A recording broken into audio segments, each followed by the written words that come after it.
billions of dollars. Amazingly, the fossil fuel industry wants Big Brother now to march in and stop the free market from responding to the climate crisis that the carbon kings created. I hope that we will bring in this process, Mr. Chairman, real business people and other private asset managers and investment advisors to testify about how outrageous and indefensible it is to assault the free market in this way. It's clear that honest American businesses are not buying the propaganda of climate denialism.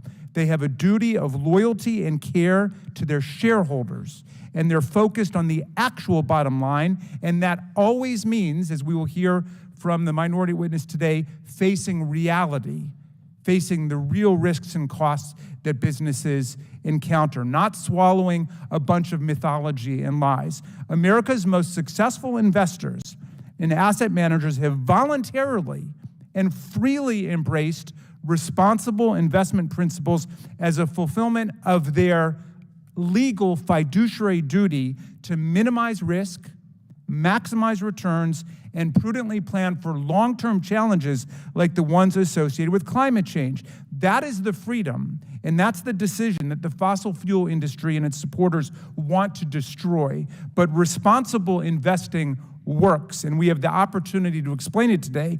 The proof is in the pudding. Over the last decade, Bloomberg's ESG index performed dramatically better than Standard & Poor's traditional fossil fuel-based index. Consider this remarkable contrast on the sign behind me.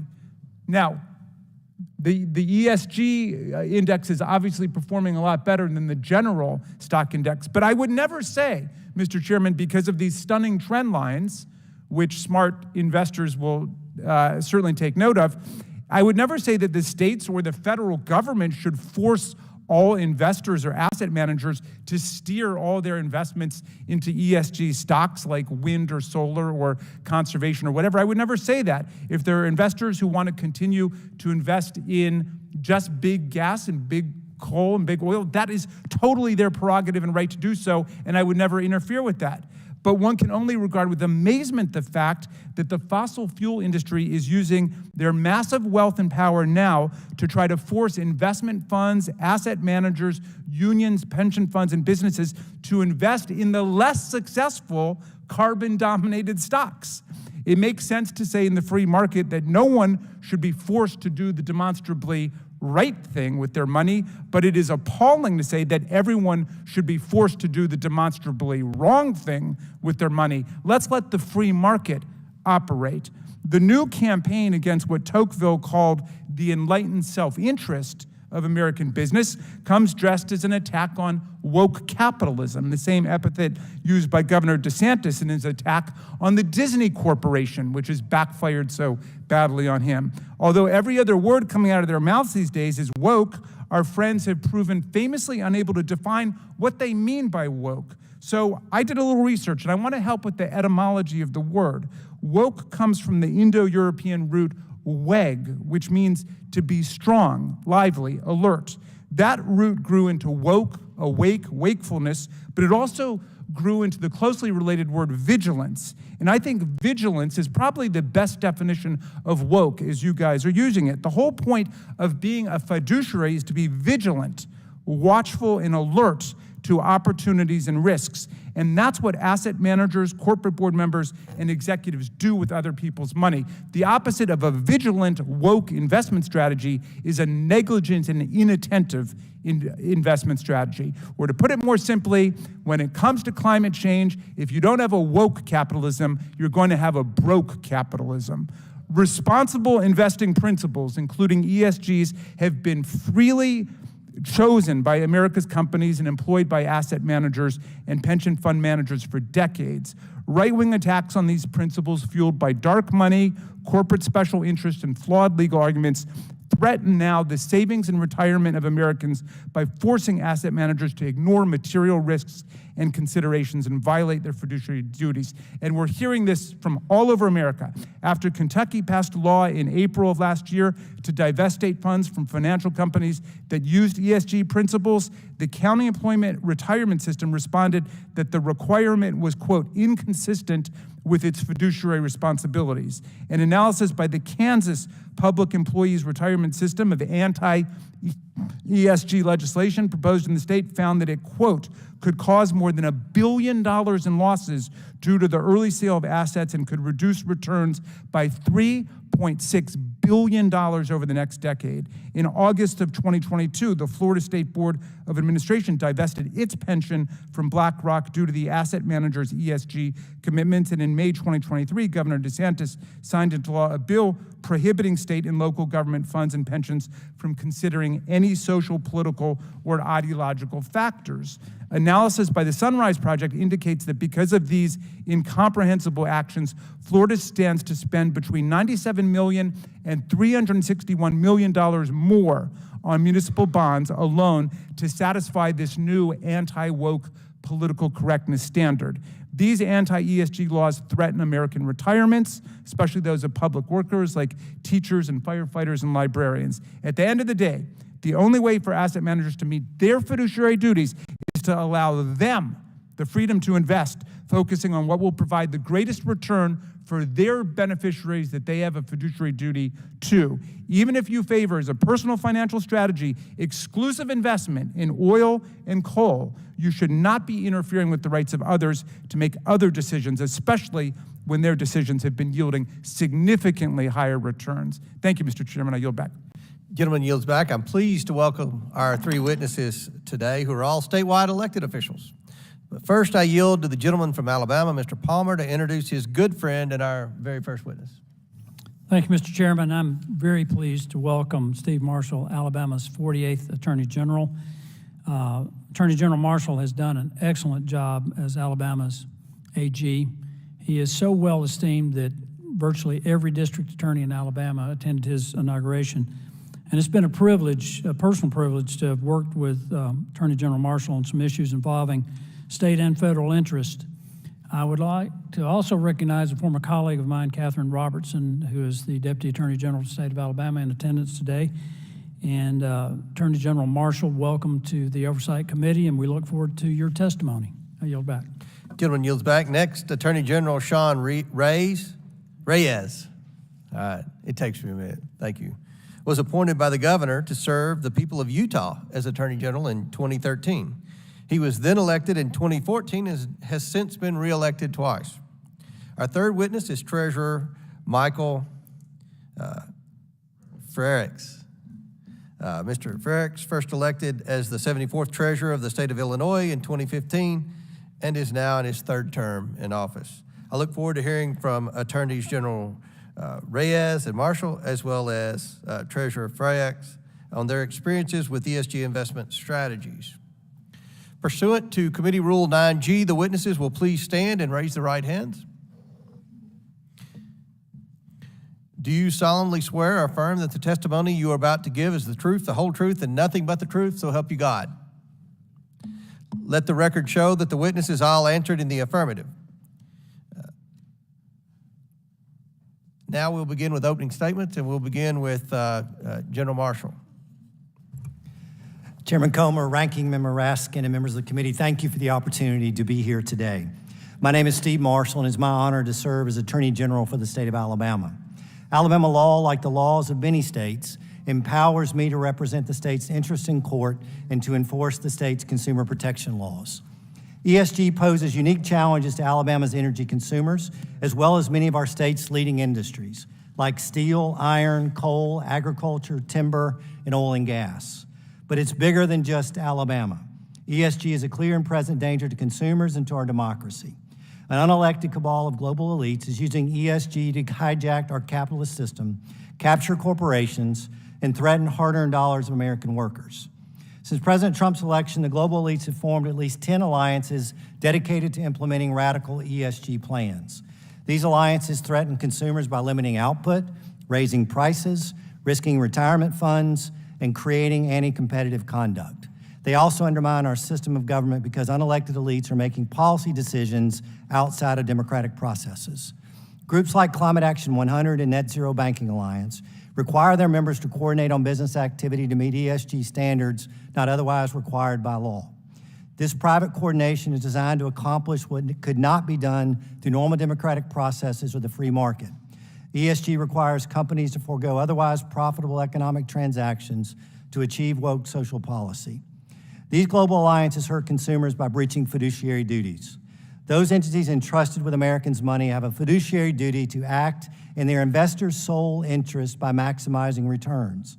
Yet ESG acolytes have openly pledged allegiance to causes over profits, often failing to give consumers adequate notice or any meaningful say in the decision to virtue signal with their hard-earned dollars. ESG is not good for American workers. The retirement savings of many Americans are invested, advised, or affected by an entity that's participating in a net zero alliance. Woke agendas should not impact how retirement dollars of workers are invested. Americans who are responsibly saved for retirement should be confident that their money is invested in a manner to maximize returns and not further the goals of agenda-driven investment managers. ESG also hurts consumers by increasing energy prices. To accomplish their net zero goals, these alliances must work to phase out fossil fuels. Energy output is then limited, which results in higher prices for consumers. And in states like Alabama, under these policies, consumers would only face higher prices, but also a lack of energy supply altogether. ESG threatens America's energy independence and national security. America achieved energy independence during the Trump administration, but ESG weakens America by constricting foundational economic sectors like energy, such that we now must beg foreign countries for oil. ESG also makes America dependent on products made in China like solar panels and electric battery components. This threatens to give China and other bad actors a competitive advantage and leverage against the United States. These alliances also hurt consumers through anti-competitive conduct. Alliance members appear to be conspiring and combining to restrain trade and commerce by colluding with other members to reduce competition amongst themselves and coordinating restricted investment and action toward specific companies unless ESG policy objectives are implemented. And let's be clear, ESG activity is subject to antitrust laws, as the Biden administration has publicly confirmed. ESG threatens America's democratic system. In this country, important policy decisions are supposed to be made through the process set forth in the Constitution. Congress debates issues and passes legislation, the President signs and enforces legislation, and the judiciary reviews any challenged legislation. The global elites are using ESG alliances to circumvent our system of government by shifting power to unelected elites, both inside and outside the United States, who are not accountable to American voters. Global elites are advancing ESG through unlawful and anti-democratic means, but Republican attorneys general are fighting back to protect consumers from harm caused by woke ESG policy. Republican attorney generals have launched investigations in the Net Zero Banking Alliance, Climate Action 100, and other companies, commented on policy proposals, warned companies to not violate the law, and initiated litigation where warranted. Republican attorneys generals are defending Americans from these global elites and radical ESG activists. We appreciate the attention this committee and members of Congress are giving to ESG. This conversation and debate is one that must be returned to you, our nation's policymakers. Mr. Chairman, thank you for the time of being here today.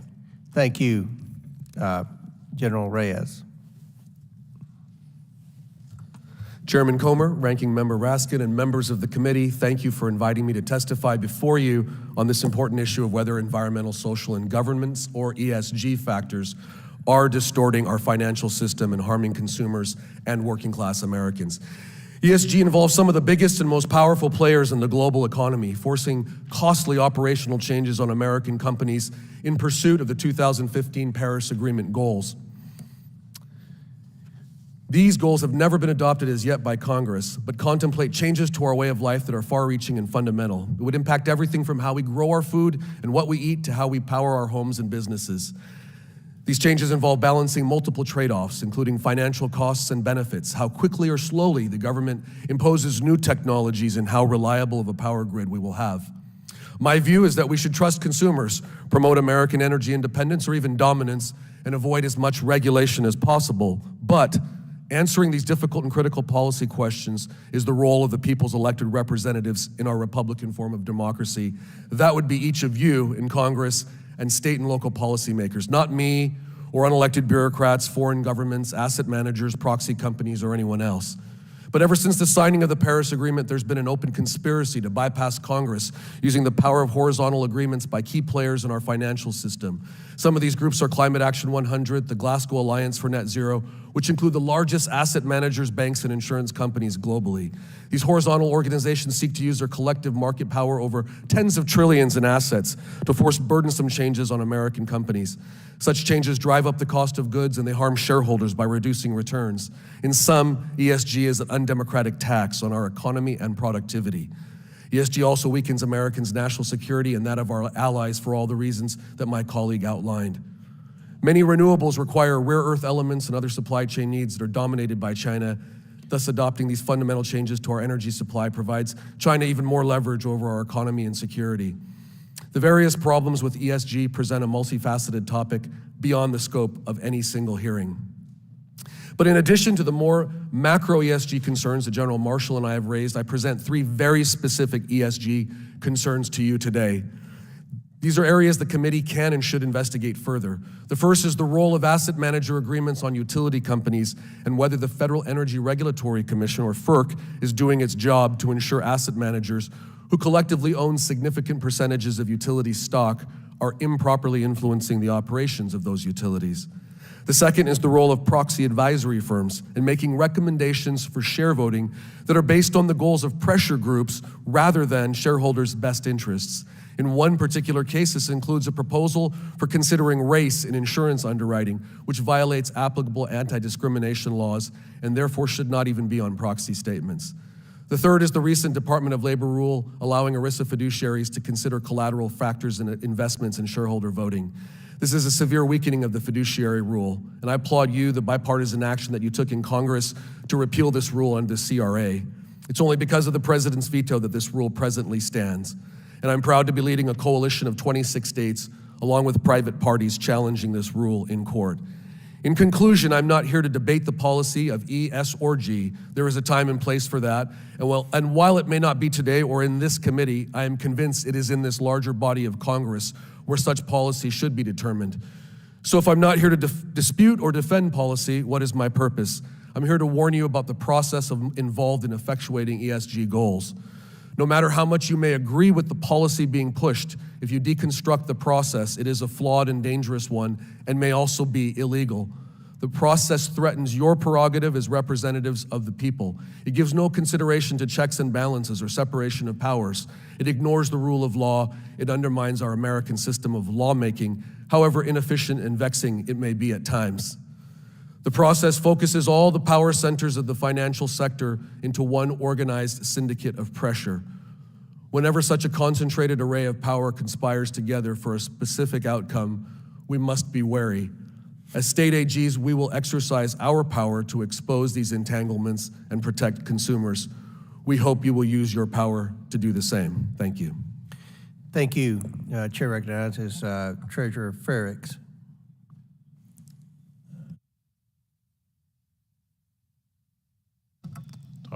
Thank you very much. Good morning, Chairman Comer. Good morning, Ranking Member Raskin and members of the committee. My name is Michael Freyricks, and I am the Illinois State Treasurer. I am the state's Chief Investment and Banking Officer, and in that role, my office manages approximately $52 billion. The portfolio includes about $26 billion in state funds, around $17 billion in college savings and retirement funds, and about $9 billion on behalf of local and state governments. I also serve as a trustee of the Illinois State Board of Investment, which manages approximately $28 billion in pension assets on behalf of about 230,000 beneficiaries. It is my job to protect and grow the hard-earned savings of families across the state, as well as funds that state and local units of government depend upon. I take this responsibility very seriously. Whether it's the single mom trying to save for her kid's college tuition, or the town financing new schools, I know they are trusting the Treasurer's office to grow returns on those funds over the long term and ensure that they have the money they need in the meantime. I am tasked with investing not just for the next quarter, but with the goal of maximizing returns over the next quarter century. This is what brought me here today. We are witnessing a widespread, highly coordinated, politically motivated attack on investors and the hardworking people they serve. This pushback is anti-free market and anti-investor. It is misleading and it is harmful. It harms retirement savers, pensioners, working people, businesses, and it harms America. This coordinated campaign is focused on ESG investing. Most people don't know what ESG is. ESG is data. ESG is simply additional information that investment professionals use to assess risk and return prospects. It is about value, not about values. In order to maximize returns, an investor must be able to manage and mitigate risk. The more data we as investors have, the better informed our decisions are when selecting investments over the long term. ESG is about looking at a wider range of risks and value opportunities that can have a material financial impact on investment performance. For example, if you're investing in a pharmaceutical company, it's thinking about whether that company has exposure to massive lawsuits because of its role in the opioid epidemic. Our approach is to integrate material ESG factors into investment decisions along with many other considerations. We are not ignoring traditional financial factors like profitability and creditworthiness. We are integrating more data into our decisions to give us a better idea of risk and growth prospects. This approach is backed by academic research, but it's also common sense. Companies that value their workers have less turnover and higher productivity. Companies that build a strong corporate governance structure will be more resilient and valuable over the long term. While I welcome healthy debate about best practices and fiduciary duty, I do not welcome the deployment of blacklists and overreaching legislation that would strip professionals of their freedom to invest responsibly. I do not welcome decrees that ignore the research, fundamentally misunderstand the role of fiduciaries, and impose real costs on taxpayers, pensioners, and hardworking families. When it comes to material data, it's irresponsible to tell investment professionals to ignore information that they can use to do their jobs better. Frankly, I'm deeply concerned by the highly orchestrated attacks on the investment profession and the focus on restricting investors' freedom to exercise their professional discretion and fiduciary duty. To ask investment professionals to ignore material risks and investment opportunities is asking us to stop doing our jobs.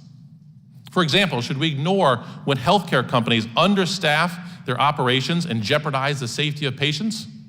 Would you expect a company that does this to continue to increase in shareholder value? It would be irresponsible to ignore these issues like these, and it would be foolish to hinder professionals' abilities and their freedom to invest responsibly. This AstroTurf opposition to decades of work by investment professionals is a dangerous intrusion in our free market system.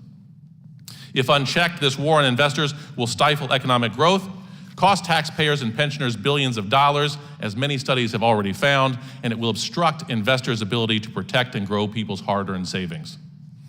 In closing, now is not the time to stop investors from considering prudent data that can lead to better returns over the long term. The American economy depends on investors. Please let us do our jobs. Thank you for your time and attention. Thank you. Without objection, Representative Magaziner will be waived on the committee for the purpose of asking question at today's hearing. Without objection, so ordered. And I want to remind our witnesses and the members before we enter into the question and answer phase that we have a 5-minute clock, and we try to adhere to that 5-minute time frame. If someone asks a question and the 5 minutes expires, we'll give you an opportunity to answer it, but please be mindful. We have a lot of questioners, and we want to get through this also. We'll begin questioning. Recognize the gentleman from Louisiana, Mr. Higgins, for 5 minutes. Thank you, Mr. Chairman. Part of the focus of our hearing today is based upon a recent letter signed by 21 attorneys general highlighting how organizations, including asset managers and proxy advisors, could be violating state and federal law to channel funds for political objectives in the category of ESG, environmental, social, and government practices.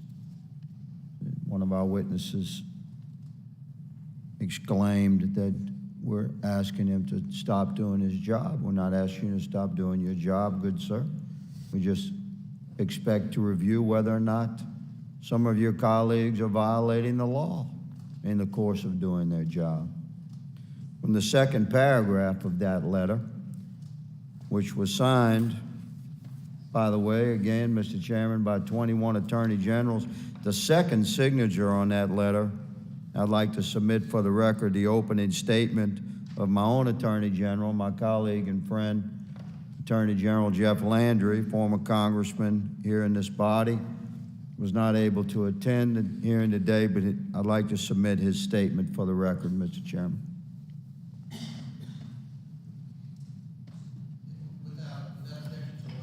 Thank you, Mr. Chairman. From the second paragraph of the letter signed by so many of our attorneys general addressing asset managers, said these companies are some of the largest asset managers in the United States. It's important for the American people watching to grasp this.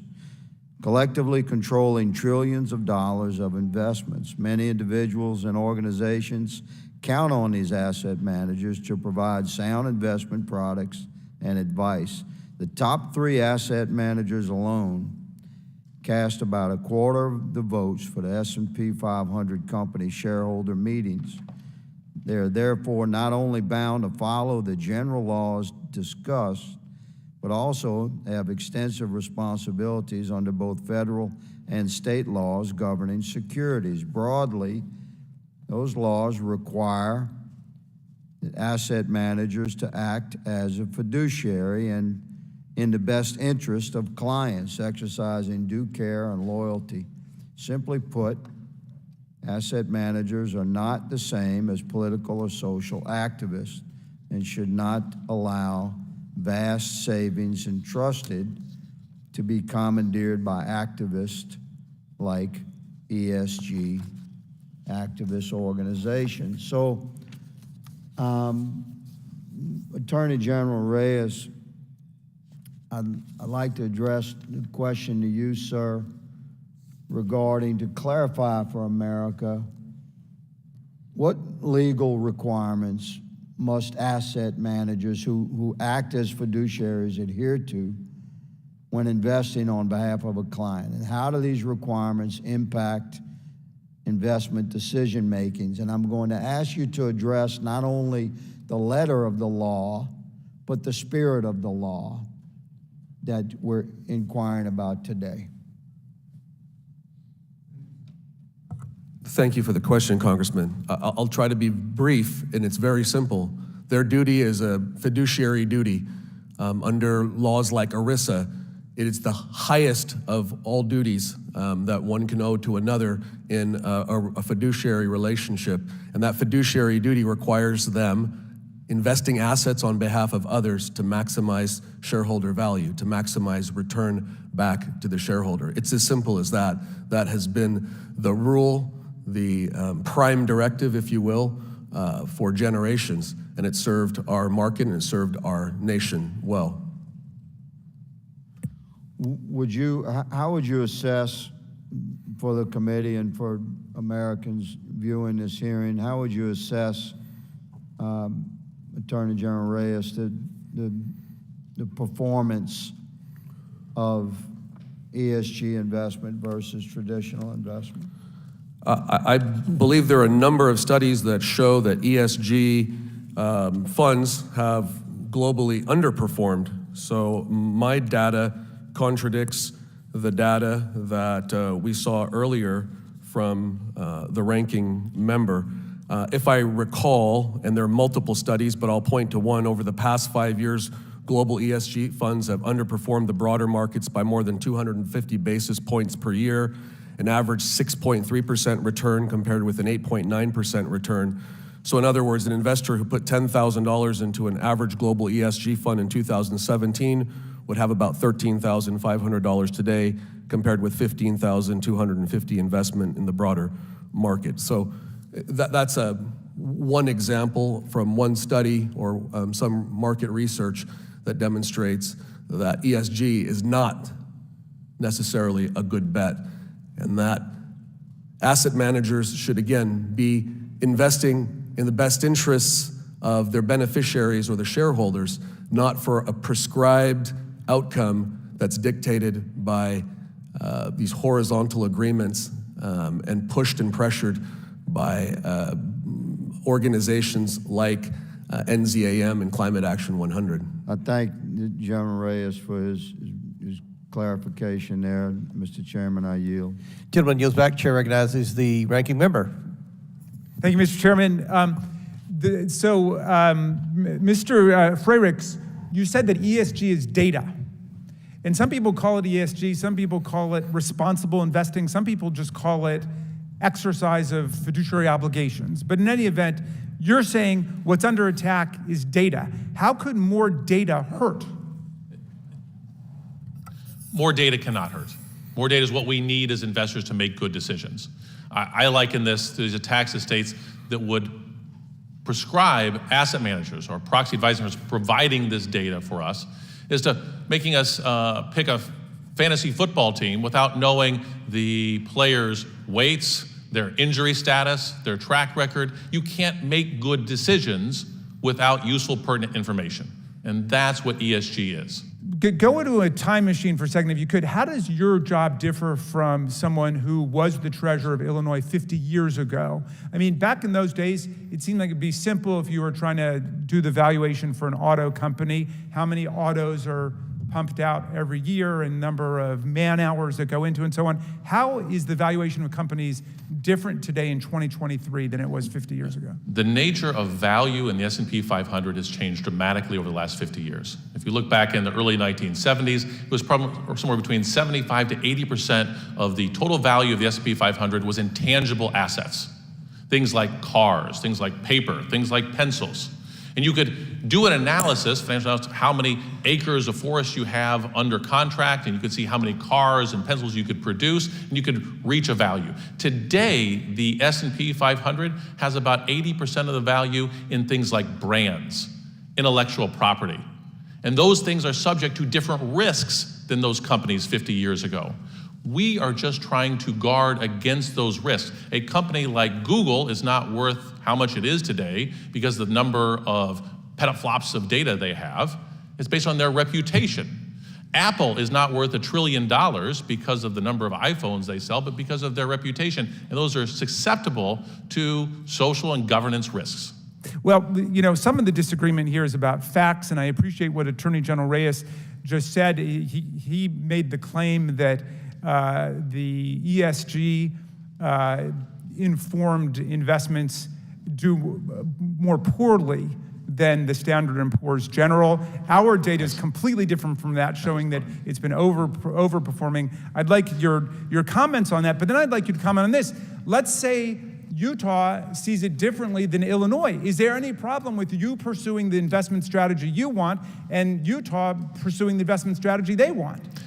Investing is not easy. Some people want to put more work into it than others. If someone doesn't want to look at this data, that's fine. They have that freedom. Nothing in ESG prescribes that someone has to consider these sources.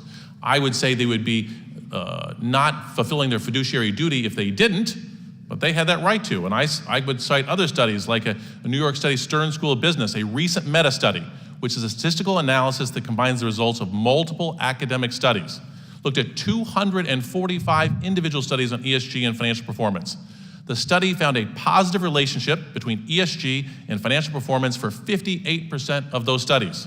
Only 8% showed a negative relationship. You can pick and choose. Any investment strategy will have quarters where it performs better than others. You can pick and choose, but over time, ESG has been a good set of data to help us make better investment And you make that judgment as a financial expert who has a fiduciary duty to everybody in Illinois, right? I have a fiduciary duty to the beneficiaries of those pension funds, the beneficiaries of those college savings funds. I don't have a fiduciary duty to the oil and gas industry. But you've got a fiduciary duty to maximize the returns, and what you're saying is you want more information. Like somebody says, this Purdue company just got 57% in the last quarter, invest in Purdue. What about saying, well, that's all that you could do at that point? You can't look at whether or not they're trying to get people addicted to drugs because that would be too woke. That was exactly what happened with Purdue Pharma. If you looked at their financial returns, they showed themselves to be a very profitable company. But we wanted to know more because there are risks associated with selling highly addictive drugs. Oh, so that's a real case for you. Real case, reputational risks, regulatory risks, litigation risk. And those litigation risks took a company that was very profitable for a long time and bankrupted it. Okay, this is my final question. Why shouldn't Congress say, well, you know what? We're the House of Representatives, the anti-ESG people, we're in control. We're going to stop states like Illinois from looking at all the data. What's wrong with that? Well, that is what some states are doing, and it is costing those states not insignificant amounts of money. You pointed out some of those. The state of Indiana, their pension system said it's going to cost an additional $6.7 billion to comply with their anti-ESG law. The state of Kansas, it's about $3.6 billion. The state of Kentucky, the Kentucky pension system, said if forced to comply with their state's anti-ESG law, they would not be following their fiduciary. They would rather be broke than woke. I yield back to you, Mr. Chairman. Chair recognizes Mr. Gosar of Arizona for 5 minutes. Attorney General Reyes, you just heard the comment about science. This is about data. Can you dispute that? Thank you.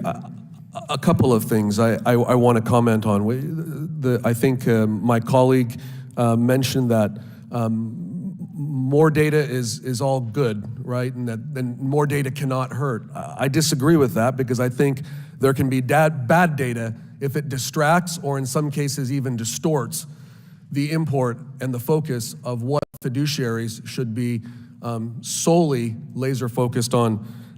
If it's not benign data, I'll give you an example. Standard & Poor's issued ESG indicators alongside the creditworthiness for states. In a state like Utah that has a AAA credit rating, the Standard & Poor's would point out in one instance the issue of drought without taking into consideration a whole other host of mitigating factors that Utah has, anti-drought measures. By itself and without the context, Standard & Poor's all of a sudden makes it look like the most important factor is not Utah's creditworthiness over a long history, a AAA credit rating, but one particular factor of drought. And in that instance, it illustrates my point of distortion. My colleague used the fantasy football analogy, and all data is good data, I guess, in kind of a Moneyball sense. Again, I would take issue with that. And to use football as an example, if all of a sudden we started crowning the Super Bowl champion, not by who scored the most points in the game, but by who had the most green arena or who had the most environmentally friendly equipment, I think that data would be destructive. I think that's something that is not necessarily the indicator that we're looking for. And in this instance, again, I want to point out that we're contesting the process, and you can have all the data in the world, but when that data is driven to one particular outcome, and it's predetermined outcome, and then there is a cabal of players who are all pushing towards that one outcome, then the data is just window dressing to achieve that particular outcome. It's manipulated. Would you give me that? Yeah, I want to quote from NZAM, which is has 59 trillion AUM, assets under management, and this commitment is that it's consistent. It's ambition for all assets under management to achieve net zero emissions by 2050 or sooner. That's all of their assets, and it says this. The transition to net zero will be the biggest transformation in economic history. Our industry's ability to drive the transition to net zero is extremely powerful. Without our industry on board, the goals set out in the Paris Agreement will be difficult to meet. Again, and I could read chapter and verse of many other public statements like this. This just demonstrates the concerted effort by all of these organizations to push a particular outcome, regardless of what the data may or may not. Now, I'm going to cite a quote. BlackRock's former CIO for sustainable investment even said in an article for Medium in 2021 that ESG investing, quote, provided for the opportunity for a bump in what were otherwise plummeting fees as competition had grown in recent years. So maybe if we looked at this, maybe if we went back to the Fisher investment. Fisher investment says when our clients do better, we do better, instead of having these commissions on here. Do you think that's an opportunity to get things right?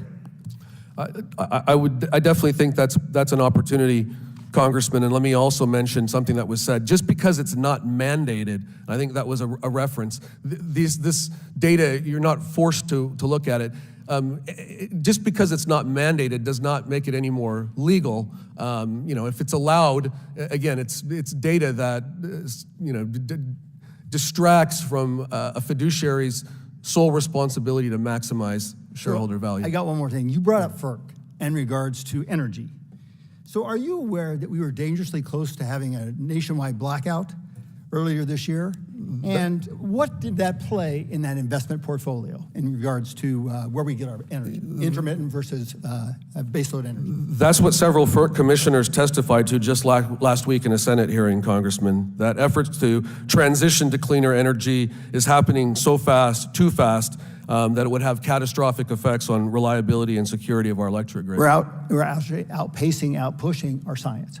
And you have to have dependable science that is peer-reviewed and is repeatable. So thank you very much. I yield back. Gentleman yields back. Chair recognizes Ms. Ocasio-Cortez from New York for 5 minutes. Thank you. Thank you very much, Mr. Chair. Mr. Freyricks, if you had to describe your job to a layperson, how would you describe it in 1 or 2 sentences?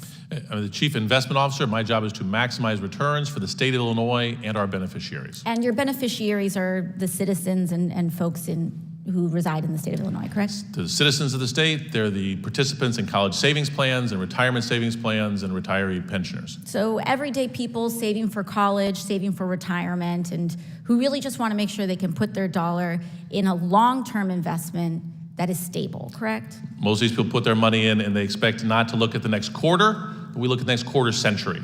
And that's a distinction between what we see sometimes on Wall Street or in other types of short-term investment, where you really just want to look at what's going to make you money by the end of the year or in the end of a quarter, correct? Frequently, a CEO might be motivated by a bonus trying to hit a point for the next quarterly profit report, but we want to make sure they're putting the company on a sustainable path to be profitable for the next 10 or 20 years, because that's what families saving for college and people saving for retirement care. And in the course of your work, have you noticed that short-term profit-seeking behavior is not always consistent with long-term returns for everyday people? Correctly, the example we used with Purdue Pharma, when they sold highly addictive drugs to Americans, they made money hand over fist. It's a great business model to sell an addictive drug to someone. But until when those people start dying off, their relatives engage in class action lawsuits that sank that company. Or you can have a railroad company that determined we can make more money by cutting staff by 30%. We can add more cars to the rail to make more money. And we don't spend time moving the cars around to distribute load. And then when that railroad has a derailment in Ohio, it costs that company real dollars. Because it costs investors, shareholders, and beneficiaries. Yeah, and it's interesting that you bring that up, Mr. Freyricks, because I think what we're seeing here is that the other side of the aisle is making the argument here that we should just look at the balance sheets, the short-term returns, and the short-term investments in order to make long-term financial decisions. But the irony of that is that this committee right now and in the past has been charged with investigating companies that have abused the public by deliberately leaving critical information off those balance sheets. You've seen that in your work, haven't you, Mr. Freyricks? We've all seen this. I heard a talk about bad data. There was bad data, there was false data that sunk Enron. This had nothing to do with ESG. You can look and find bad data anywhere. It's the job of an investor to sort through that data and to look through multiple lenses. Right, we just lived through this with SBF and FTX. We just saw this 2 years ago. We went through a multi-installment investigation of DuPont's poisoning with respect to PFAS in water. Veterans communities that live around military bases, airports, et cetera, dealing with reproductive cancers, testicular cancers, from information that was withheld from those balance sheets. Norfolk Southern and the train derailment in East Palestine, those communities are struggling to access information that this company is hiding because it is not necessary to put on their balance sheets. Right now, we are investigating Abbott for baby formula and the issues that were happening with infants dying in baby formula, and that too was kept off balance sheets, but also had financial impacts on the performances of those companies. They had to take that production offline. And so the argument here is that our our investment managers in different states should not take this information into account when making investment decisions for the public. Mr. Freyricks, can you really do your job if you're just looking at short-term returns, if your job is for the long-term financial health of people saving for college and retirement? No, as a fiduciary for families saving for college, for people saving for their retirement, they don't really care so much if a company is profitable next quarter. They care if it is profitable for the next 10, 20 years, or quarter century. And so when we talk about where this push is coming from, why now? Why is this happening? This is happening because the nature of value in companies has changed. We still do traditional financial analysis, but we layer on another level of analysis to deal with these risks, and they are material. They may deal with human capital, they may deal with workers, they may deal with the environment, but they have real-world consequences on the bottom line of these corporations, and if we don't have access to that information, it's like investing with a blindfold on. Thank you very much, and I yield back. Gentlelady yields back. Chair recognizes Mr. Armstrong from North Dakota for 5 minutes. Thank you, Mr. Chairman. A lot of the testimony brings up many of the problems of ESG in the world of finance. Americans rely on a sophisticated financial investment system every day to plan for their future. Yet the complexities of this system allow ESG causes to take precedence over most important thing of all, which is the bottom dollar. The purpose of investments is to grow our financial security, not shrink it. As you and my colleagues have pointed out, investment in ESG funds does not bring higher returns. I would like to focus a little bit on the understanding of what duties proxy advisories currently have and how Congress can actually ensure economic interests legally take precedent. I got the two different sides of glasses, so. Mr. Marshall, in a few sentences, can you talk to me a little bit and define how proxy advisors and proxy voting?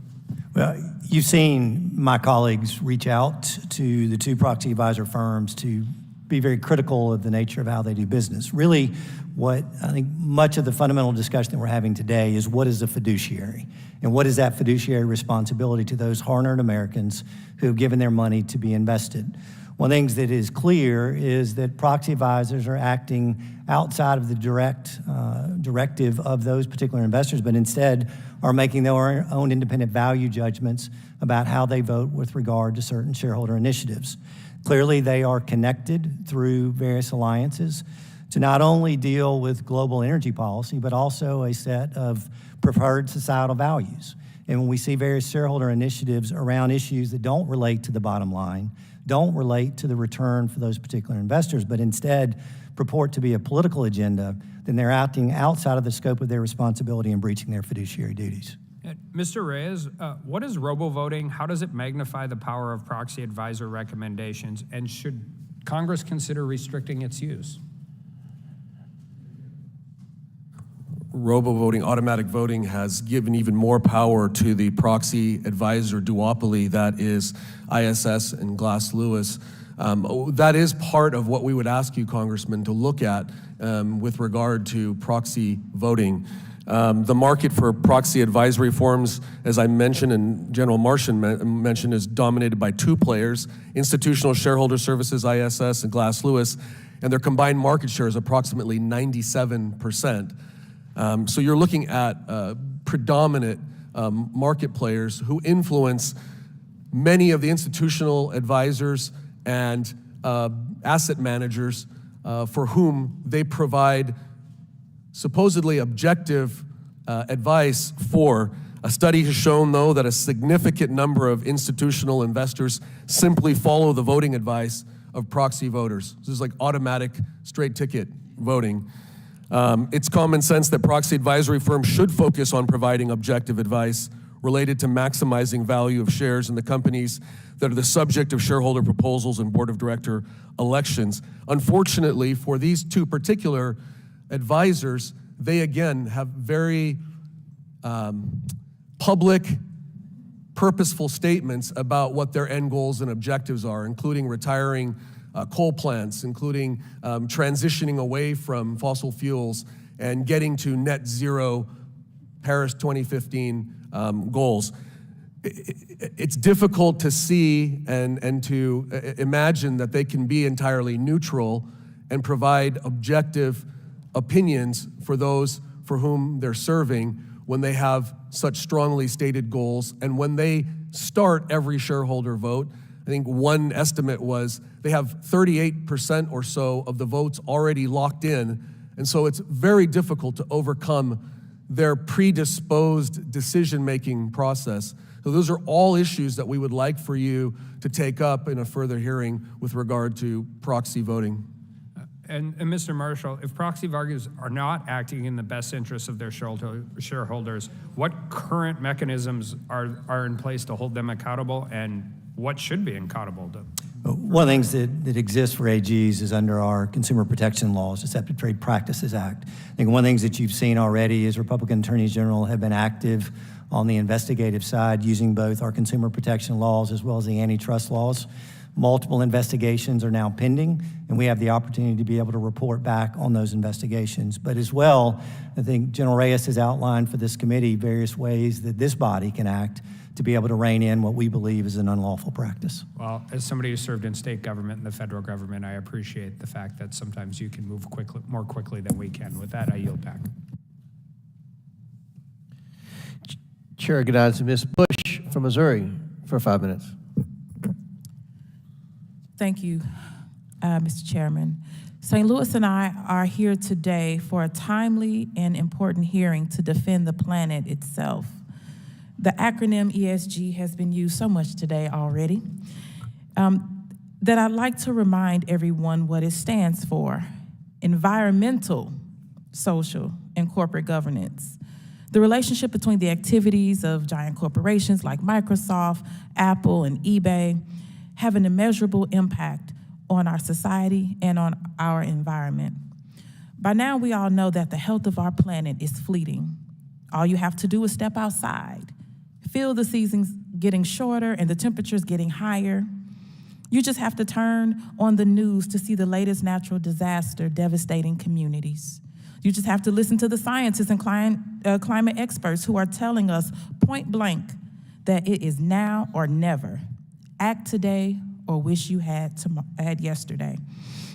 My hometown of St. Louis ranks among the highest across the country in rates of asthma, with rates significantly higher for Black residents than white residents. ESG principles are the bare minimum corporations can abide by to protect the communities that serve as their domestic headquarters in cities like St. Louis. The cost of doing business should not be a lifetime of pollution for small towns and cities across this country.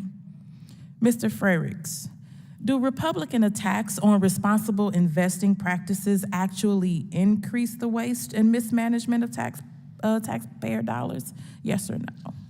Well, and if so, how? I think attacks that limit our ability to consider all factors, to have access to data, costs us, and this has been documented in other states. No, I think there's a misunderstanding of what proxy advising firms do. The secret right there is in the word advisory.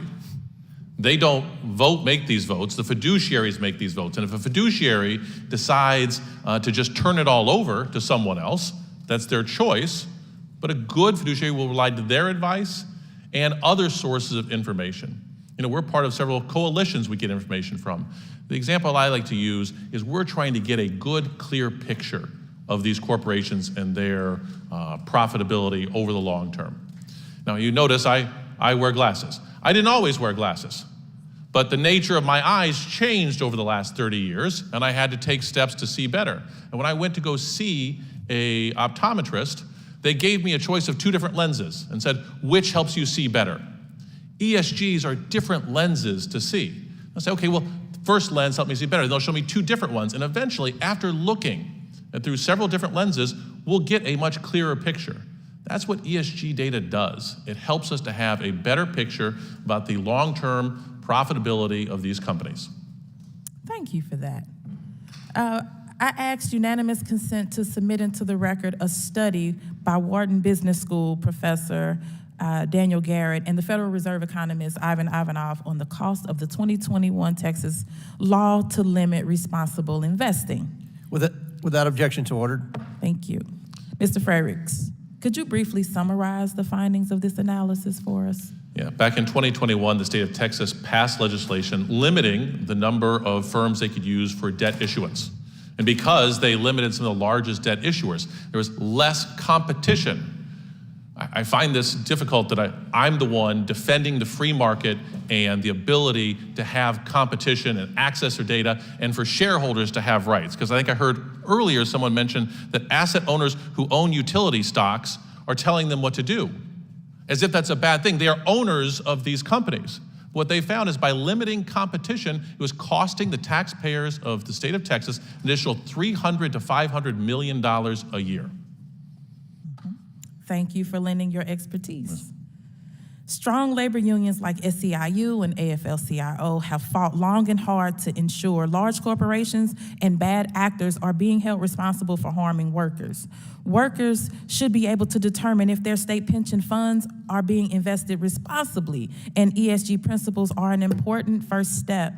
Now, unions are on the front lines of the fight to hold corporations accountable for their continued pollution of our communities, whether fighting for paid sick leave, livable wages, workplace safety standards, and now ESG principles. We must support strong government regulations and oversight into all activities of large corporations. The federal government has an obligation to provide resources and solutions to the climate crisis at every opportunity. Congress must ensure that with each piece of legislation we put forward that there is some component to it that addresses the climate crisis. Thank you, and I yield back. Chair recognizes Mr. Gruffin from Wisconsin for 5 minutes. Sure. Mr. Marshall, can you give some examples of decisions that a business would be kind of muscled into doing because of strong ESG sort of policies being implemented by, say, major pension funds? Let me just speak to specific examples in Alabama that we have concerns about. The agriculture industry is obviously very important to us.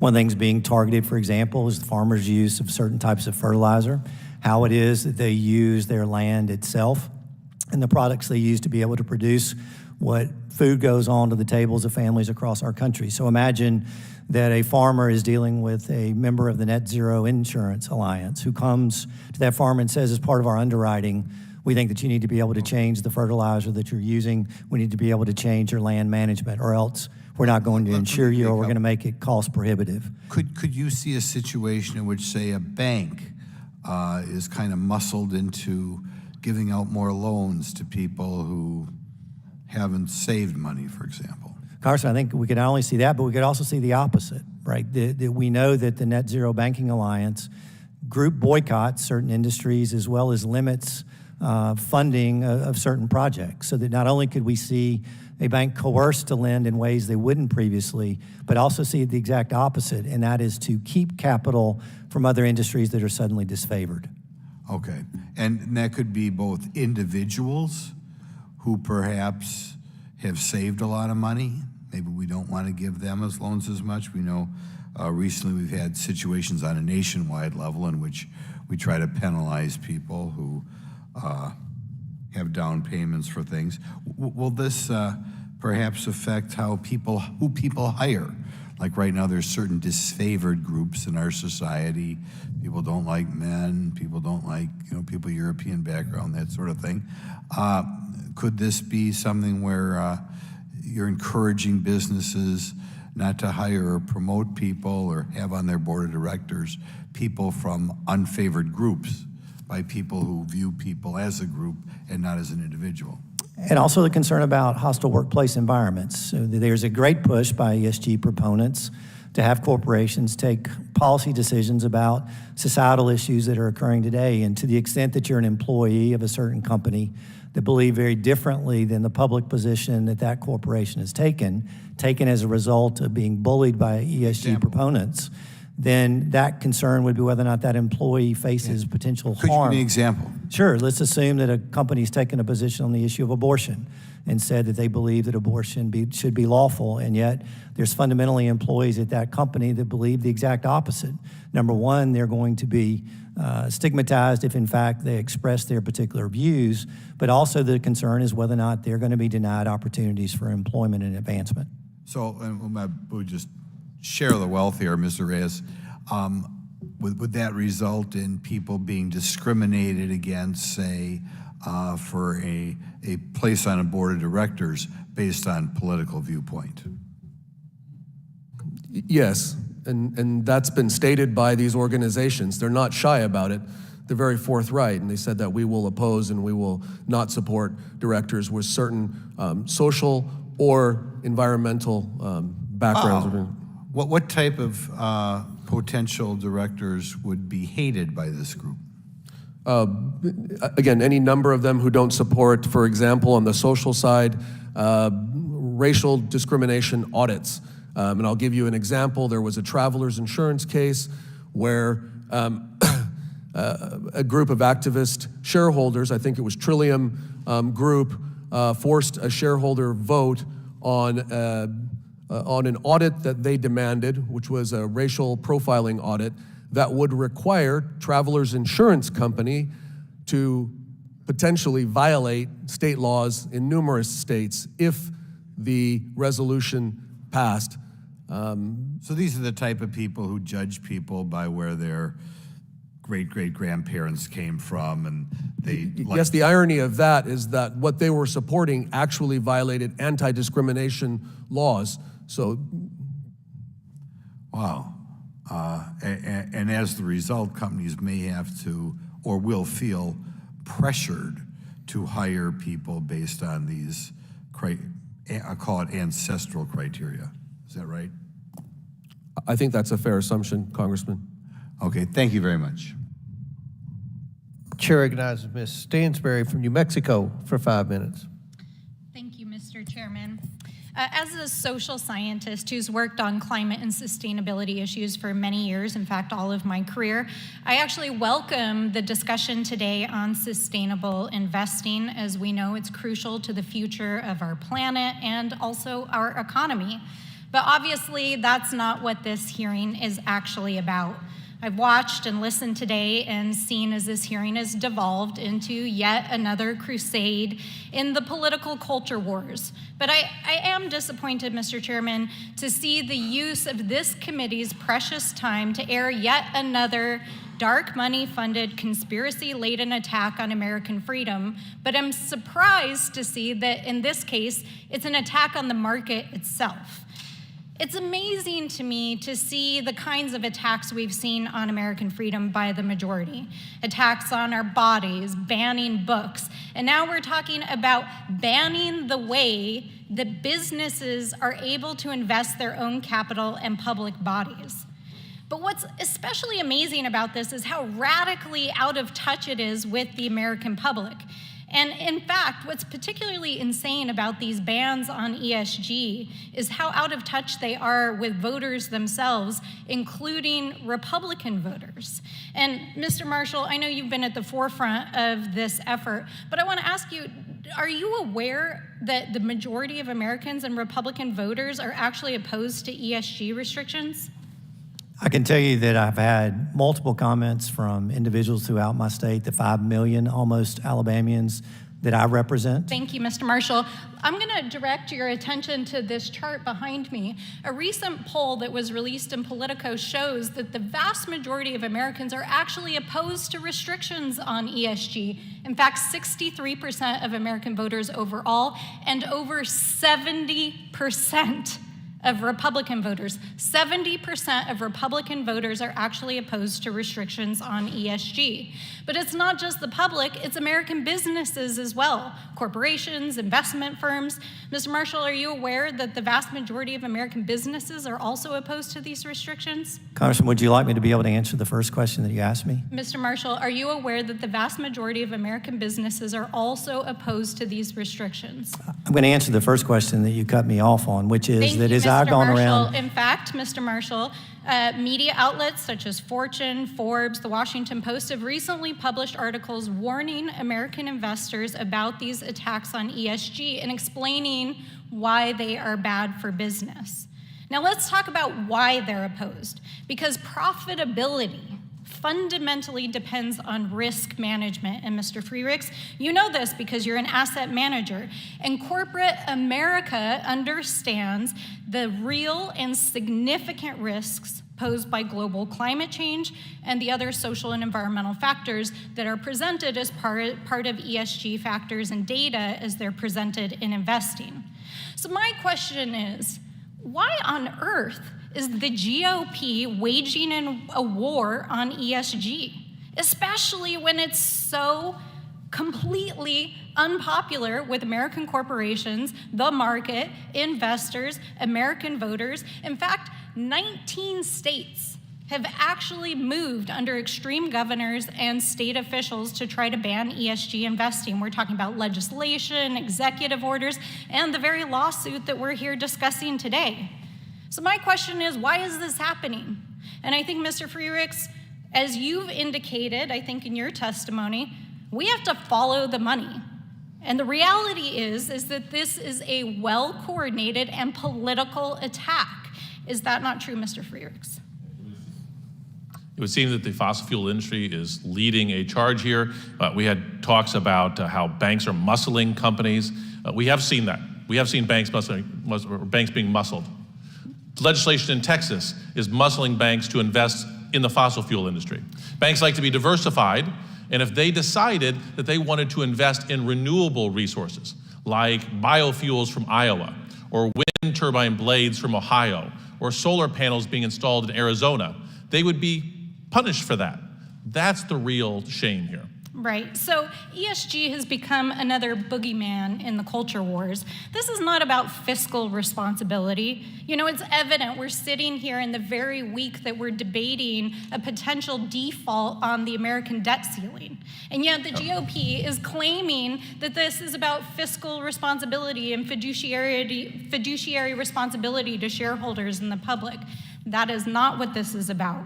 It is a well-funded, dark money-funded culture war attack, not only on the American economy, but on the American people. And with that, I yield back. Yields back her time. The gentlewoman from Colorado is recognized for 5 minutes.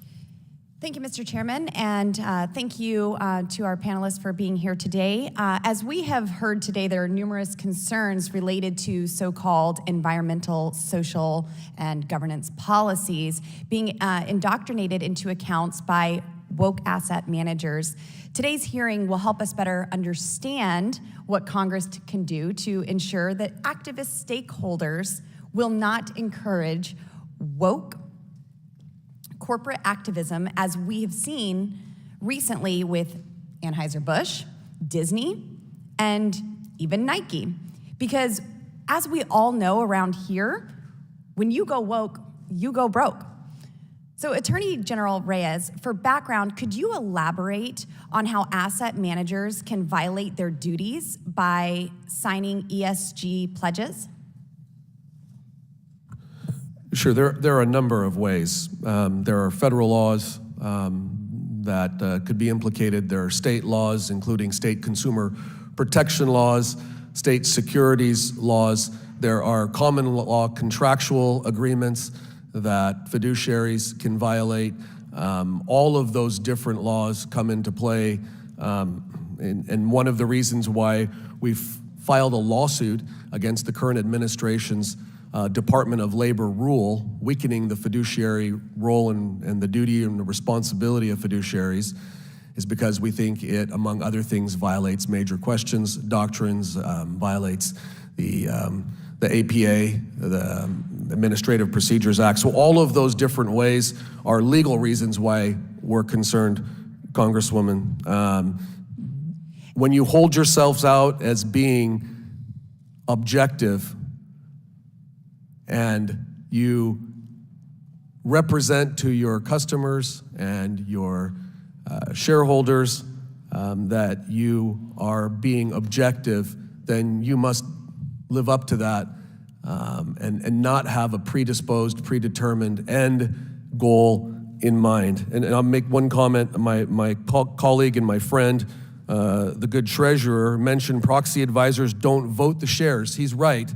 But in many ways, they're de facto voters because many of those fiduciaries have so many thousands of different investments that they rely almost solely on the proxy advisors. And when the fiduciaries are part of the same horizontal agreements as the proxy advisors, they're all part of one and the same scheme, there really is no free market in that. And they keep talking about free market, and that's why we're here, because there's nothing free about the coercive nature of these arrangements. And Mr. Reyes, as you stated in your testimony, horizontal organizations are made up of asset managers, banks, and insurance companies. Now, I'm aware several state attorneys generals are investigating several of the net zero banking alliance groups, including JP Morgan Chase. What have those investigations found to date? Not ready to disclose all of our findings yet, but I will say comfortably enough that we are continuing our investigations, and we hope that you would... So Mr. Reyes, considering the Silicon Valley Bank has collapsed and JP Morgan Chase bought the bank, has there been any indication that there's been any involvement in ESG policies that there's been while reestablishing the bank? There may be, but I'm not willing to comment on that based on our investigations. Thank you so much. Attorney General Marshall, as the Department of Labor under the Biden administration has considered requiring fiduciaries to consider ESG in employee retirement savings decisions, several 401ks and thrift savings plans allow managers to use their voting rights on behalf of these retirement accounts. A prime example of this is BlackRock, a primarily left-wing activist fund that uses its status as the fiduciary for several investment funds to coerce companies into introducing these ESG politics into their retirement account savings. How can Congress help ensure that these companies are not introducing ESG policies into their investment funds and instead are maximizing returns for future seniors that will need to live off of this money in these accounts? You know, Congressman, one thing that we heard earlier from one of your colleagues is how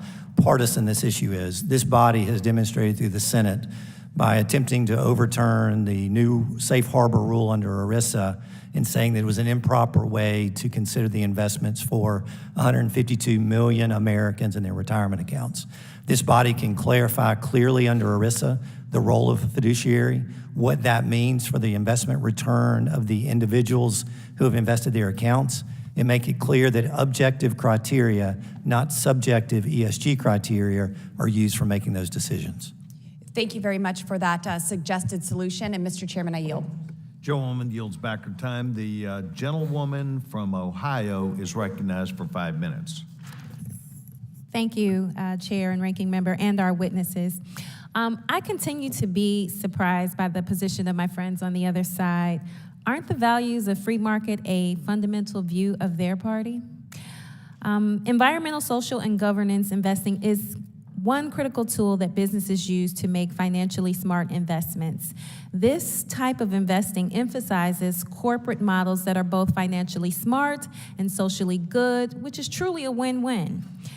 One aspect of corporate models that is too often overlooked is the governance and social strategies component. These strategies often center around diversity in the workforce, both at executive levels and within a particular organization and throughout the broader industry. The inclusion of people of all Black backgrounds, especially those from marginalized communities, is an essential part of America's corporate success. We thrive as a nation when every one of us is empowered and has an opportunity to succeed. Diverse voices at the table make companies stronger and their products, goods, and services more inclusive and effective. According to a 2019 McKinsey analysis, companies in the top quartile for ethnic diversity on executive teams were 36% more likely to have above average profitability. Another study showed that employees are 5.4% more likely to want to continue working at a diverse company. Clearly, businesses have a moral obligation as well as a financial incentive to make sure there is a seat at the table for historically marginalized groups. But there is still so much work to be done.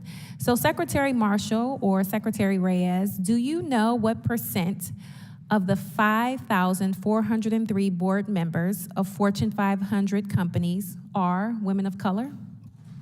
Congressman, I do not. No, ma'am. The answer is 7%. Moving on, this year, the Pew Research Center published a report on Black-owned businesses in the United States, which continue to face systemic structural barriers to equal opportunity, including lack of investment. I hope you all will have a chance to read it, and I ask unanimous consent that this be entered into the record. Without objection. Thank you so much. Secretary Marshall or Secretary Reyes, can you tell me the percentage of businesses nationwide that are Black-owned? Congressman, I cannot. No, ma'am. Black-owned businesses make up only 3% of classifiable companies, despite Black Americans making up 12.4% of the U.S. population. Mr. Freyricks, in your experience as Illinois' top investor, how does diversity at all levels of a company help investors meet their fiduciary responsibilities and position themselves for success? Thank you very much for that question. The research has been fairly clear. And this is not by a left-wing organization. McKinsey is not a left-wing organization. That diversity is good for boards. I heard comments made earlier about discrimination against people from a certain ethnic background or race. There are still plenty of white men serving on corporate boards. The vast majority are. But research has shown that homogenous boards underperform diverse boards. And it's not just the research, it's common sense. If you bring people from the same backgrounds, the same educational schools, the same cultural backgrounds together, you're going to find a lot of groupthink. A good board does well when there is discussion and back and forth and differences of opinions. And so diverse boards reduce groupthink and produce better results. Thank you. And I would say that that answer demonstrates the need for increased diversity, both within individual corporations and throughout the broader business sector.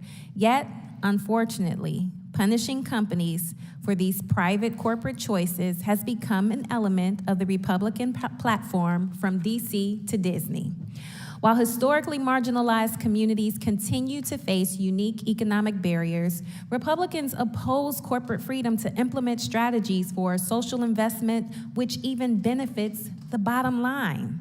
In fact, the Republican platform appears to center around taking away choice, the choice to promote diversity, equity, and inclusion, the choice of a woman to have control over her own body, and the choice to read a book and live without the fear of gun violence.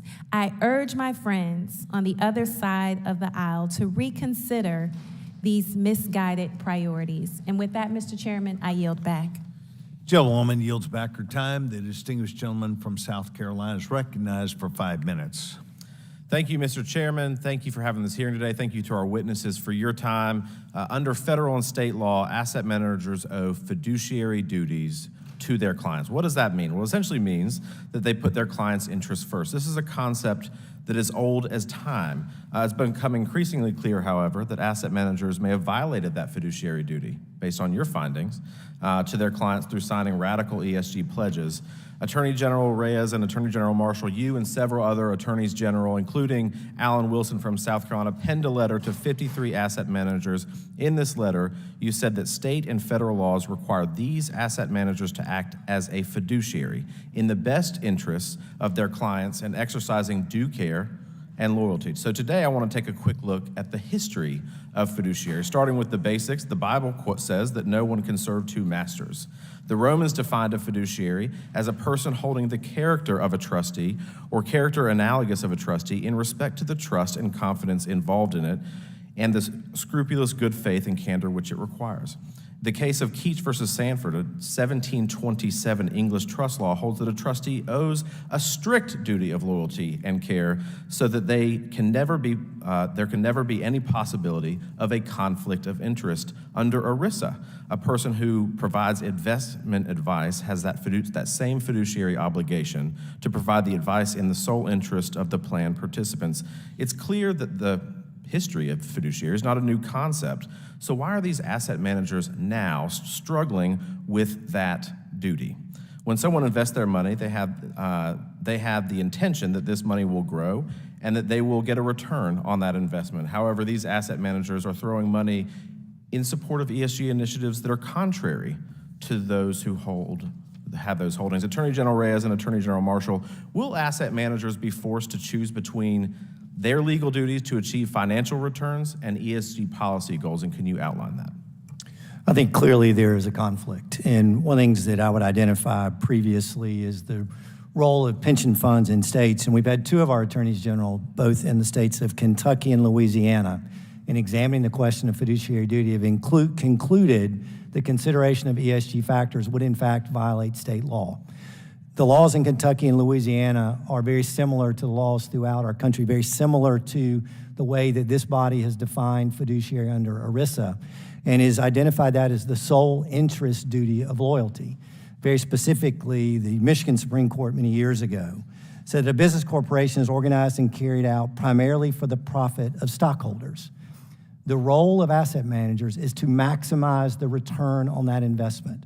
Again, particularly for the hardworking Americans who have invested their retirement dollars, their concerns principally is what's going to be there when I'm done. It's not necessarily on some of the factors that are subjective within ESG, but instead to those objective factors that qualify to determine what investment should be recognized. Interestingly, my colleague from Illinois referenced glasses and an optometrist that had given him the glass prescription. An optometrist uses devices to objectively determine what your vision is, to be able to make sure that you have the right glasses, that you're not using the wrong ones. ESG criteria very differently are not objective, they're subjective. And one of the reasons why we know that is the rating agencies themselves can't agree on what the factors should be, and they also score individuals quite differently depending on their subjective view of those companies. One thing that's also clear is that certain subjective ESG factors are in conflict. For example, let's take solar powers. That if you have a company you want to be able to score well because they have converted to solar energy, we also have to recognize that that solar energy is coming from materials and manufactured in China where forced labor practices are not acceptable. Which one do you favor more? Attorney General and Attorney General Reyes, I want you to answer this one if you can for me, because I'm crunched for time, but are asset managers required to tell their clients when they enter in these ESG-related pledges? I mean, doesn't that seem to be kind of a problem? Because my understanding is that they do not have to disclose that. I'm sorry, could you repeat? I know your time's up, but I didn't. Are asset managers required to tell their clients when they enter into these ESG-related pledges? Not currently, and that would be something that the Trump rules that the Department of Labor rule just changed previously required. If it was a tie, and it's an intricate answer, but yes, there had to be transparency and disclosure and an explanation. Those rules have now gone away because of the current administration's hostility again towards that. So. It would be advisable, but there's not a requirement per se. You could read into their fiduciary duty, and I think implicitly there ought to be, but right now there's no statutory duty. Thank you both. Thank you, Mr. Chairman. With that, I yield back. Gentleman yields back. Chair recognizes Ms. Porter from California for 5 minutes. Thank you very much. Attorney General Marshall, we have different political views, but I'm going to predict that we might be able to agree on something right at the outset. I think the United States should have the strongest possible capitalist economy that it can. Do you agree? I do. All right. And capitalism is a lot like democracy. You get choices. And just like a democracy lets you choose between different candidates who may have very different political views, capitalism is supposed to let you choose between more than one product, service, or investment that meets your needs. Do you agree that choice is a fundamental premise of capitalism? I do not disagree. All right, do not disagree. I'm going to take that as agree. I will say it again. I agree with you. Thank you. Mr. Marshall, when you buy a car, what criteria do you look at to make your final decision? What's important to you? The quality of the vehicle and the cost. Okay, the car that's best for you may not be the car that's best for me. I drive a minivan, and you maybe wouldn't be caught dead in one. For all I know, maybe you're a Tesla guy. In a I drive a pickup, Congressman, let me make that clear. Well, I was going to get to that. You might. I have a lot of constituents who buy low-emission vehicles. You may have a lot of constituents who buy trucks to use for towing or hauling. The thought process behind shopping for a car is not so different from the thought process that goes into investing in a company. You gather information to see if you're getting what you want as a consumer, or in this case, an investor. Mr. Marshall, what kind of information would an environmentally conscious investor be looking for? Let's assume that these investors exist. What would they be looking for to make an investment that meets their needs? I couldn't answer that question for you. I don't know exactly how you define what it is you're talking about. Okay, so I think they're going to be looking for information about what the company's policies are to mitigate climate change risk, how they're addressing fluctuating energy costs that might be related to changes in market prices and availability of fossil fuels. They might be looking at how water shortages caused by drought might affect their business model, how supply chain interruptions caused by climate migration. There's any kinds of things they could be looking for.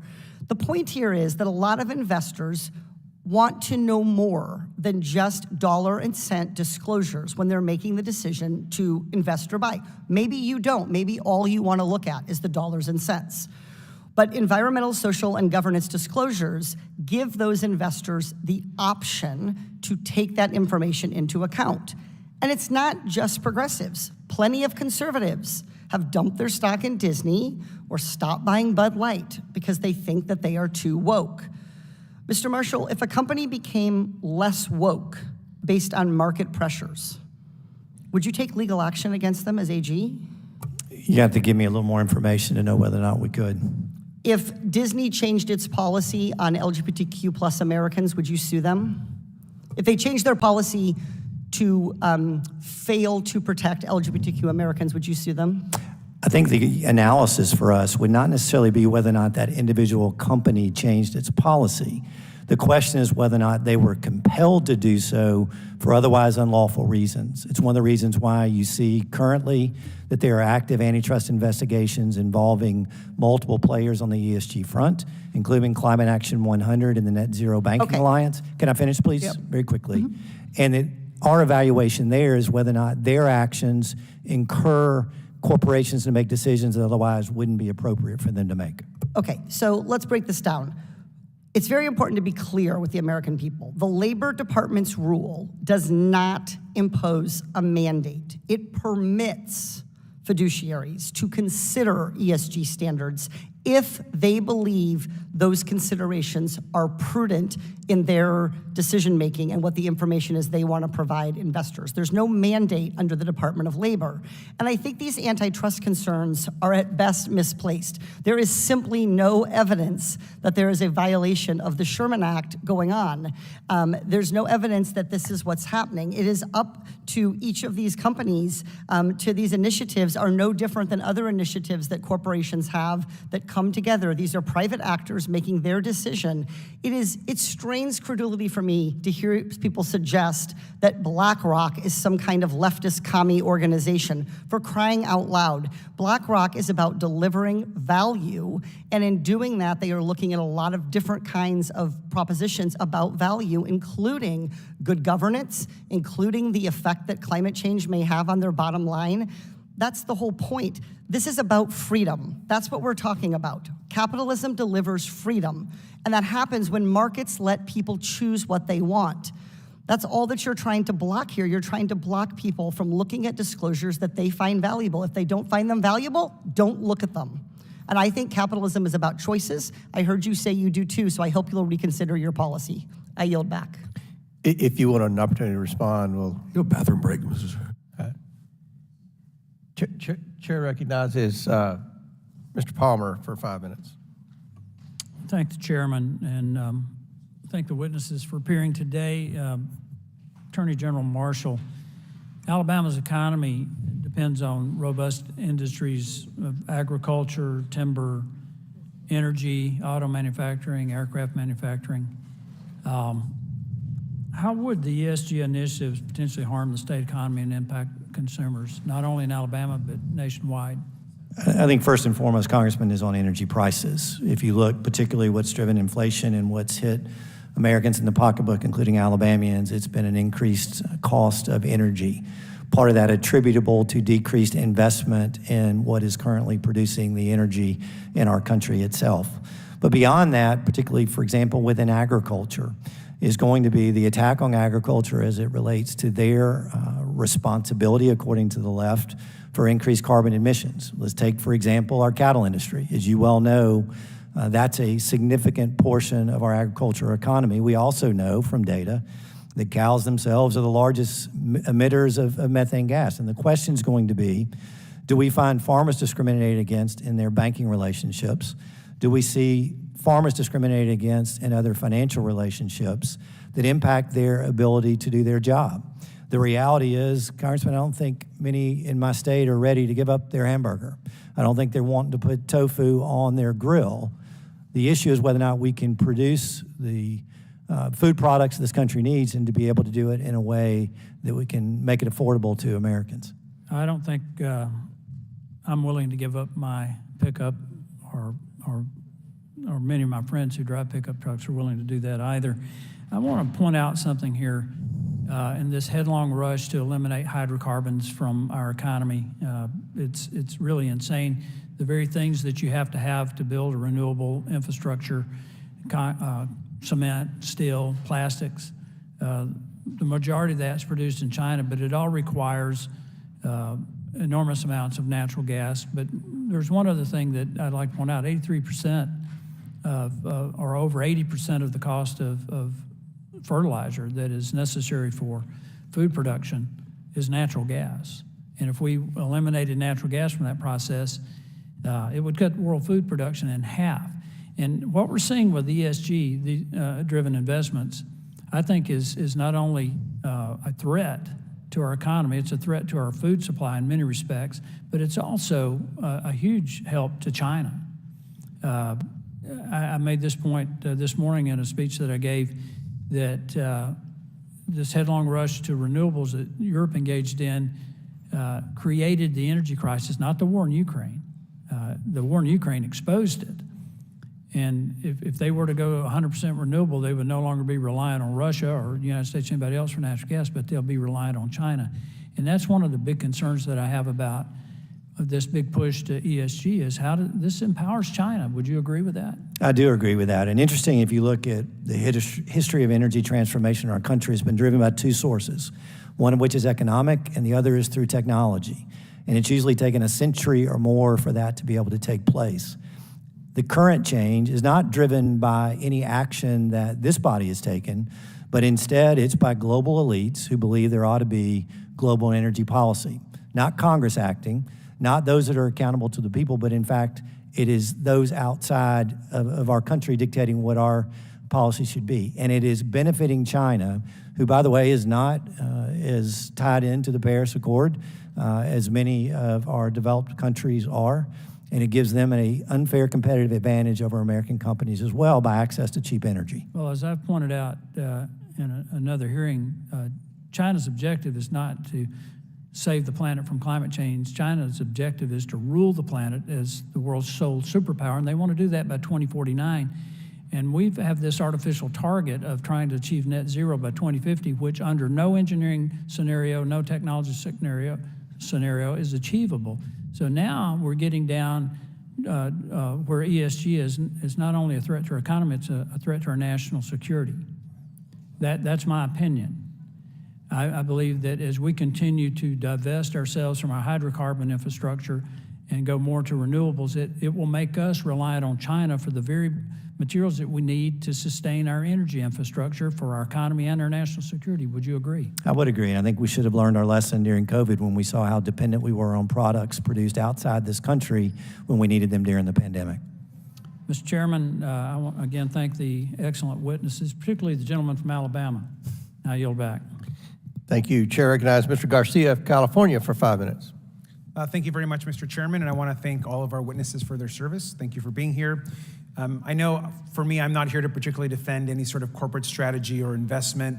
I think most of the Democrats and the Democrats on this committee are really focused on supporting people, and we're not here to put working people above big corporations.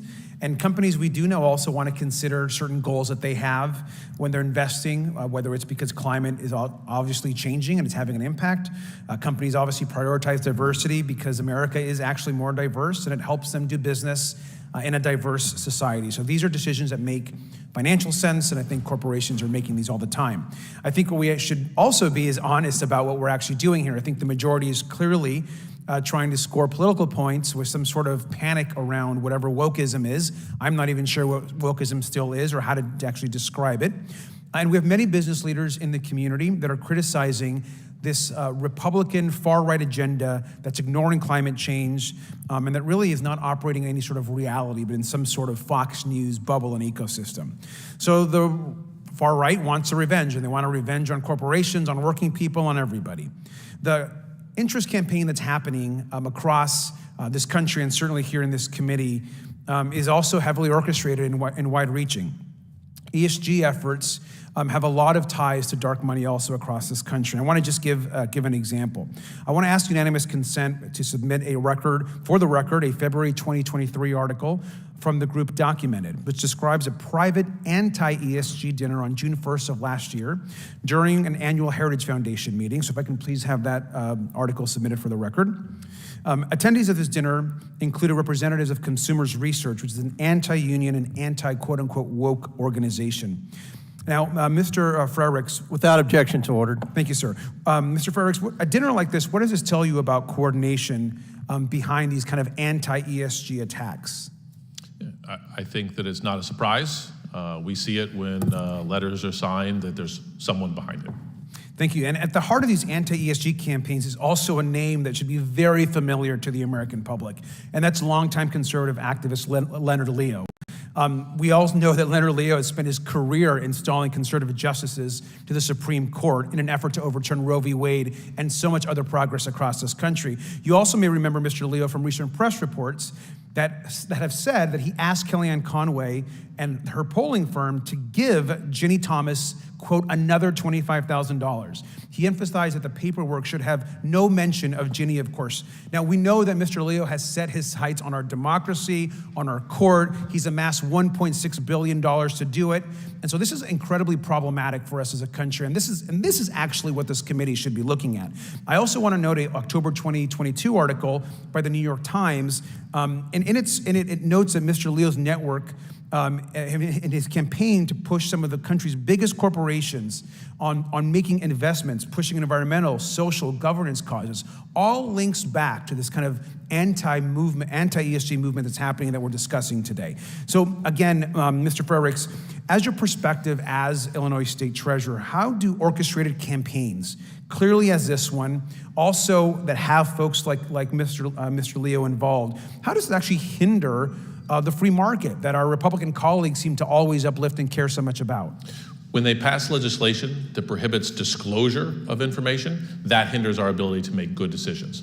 When they pass legislation that punishes certain companies from making business decisions, it costs taxpayers in their states, and it's not insignificant dollars. We've documented billions and billions of dollars this legislation is going to cost American taxpayers. Thank you for that. Now, you signed a letter along with 13 other state treasurers opposing anti-ESG legislation and noted that these radical bans have very real consequences for taxpayers. You've discussed a lot of this today at this hearing, and I appreciate that.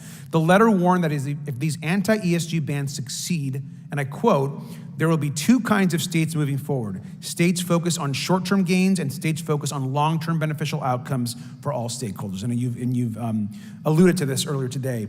Can you explain one more time, because I think this is a really critical piece of what you focused on today. What exactly do you mean by this by this quote in particular? So when we're investing college savings funds or retirement savings, I'm not so much interested in the next quarter profitability for a company, but their ability to be profitable for the next quarter of a century. That's because those are as a fiduciary, I'm looking out for those beneficiaries' long-term interests. We are not day traders. We don't hop in and out of these companies. We're universal investors. And rather than trying to boycott certain companies, we try to work with them. Thank you, sir. And I hope that the next committee meeting we can actually investigate Mr. Leo and his anti-ESG campaigns and support that's happening and causing destruction across this country. And with that, I yield back.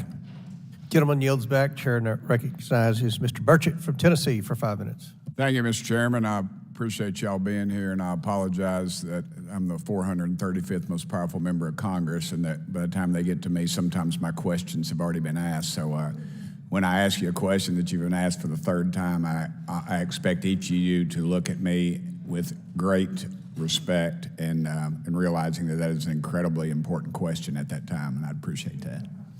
So thank you, guys. Mr. how do you say your name? Freyricks. Freyricks. You're allowed to smile when a Republican says something. You won't get any trouble, I promise. You're good, brother. Thank you. For me, anyway. Mr. Ray, did I say it right, Mr. Reyes? Yes, sir. Mr. Reyes, could you explain to me asset managers' fiduciary duties to their clients? Again, maximize shareholder value, shareholder profit or return. And again, just to follow on the last comments by the congressman, if you'll allow me, we want, as Republicans and Republican AGs, climate debate. We want discussion, we want dispute, we want determination, but we want that here in Congress, and I'm not sure why anybody on either side of the aisle would want to abdicate, would want to allow anyone else to usurp your power in Congress to make these rules.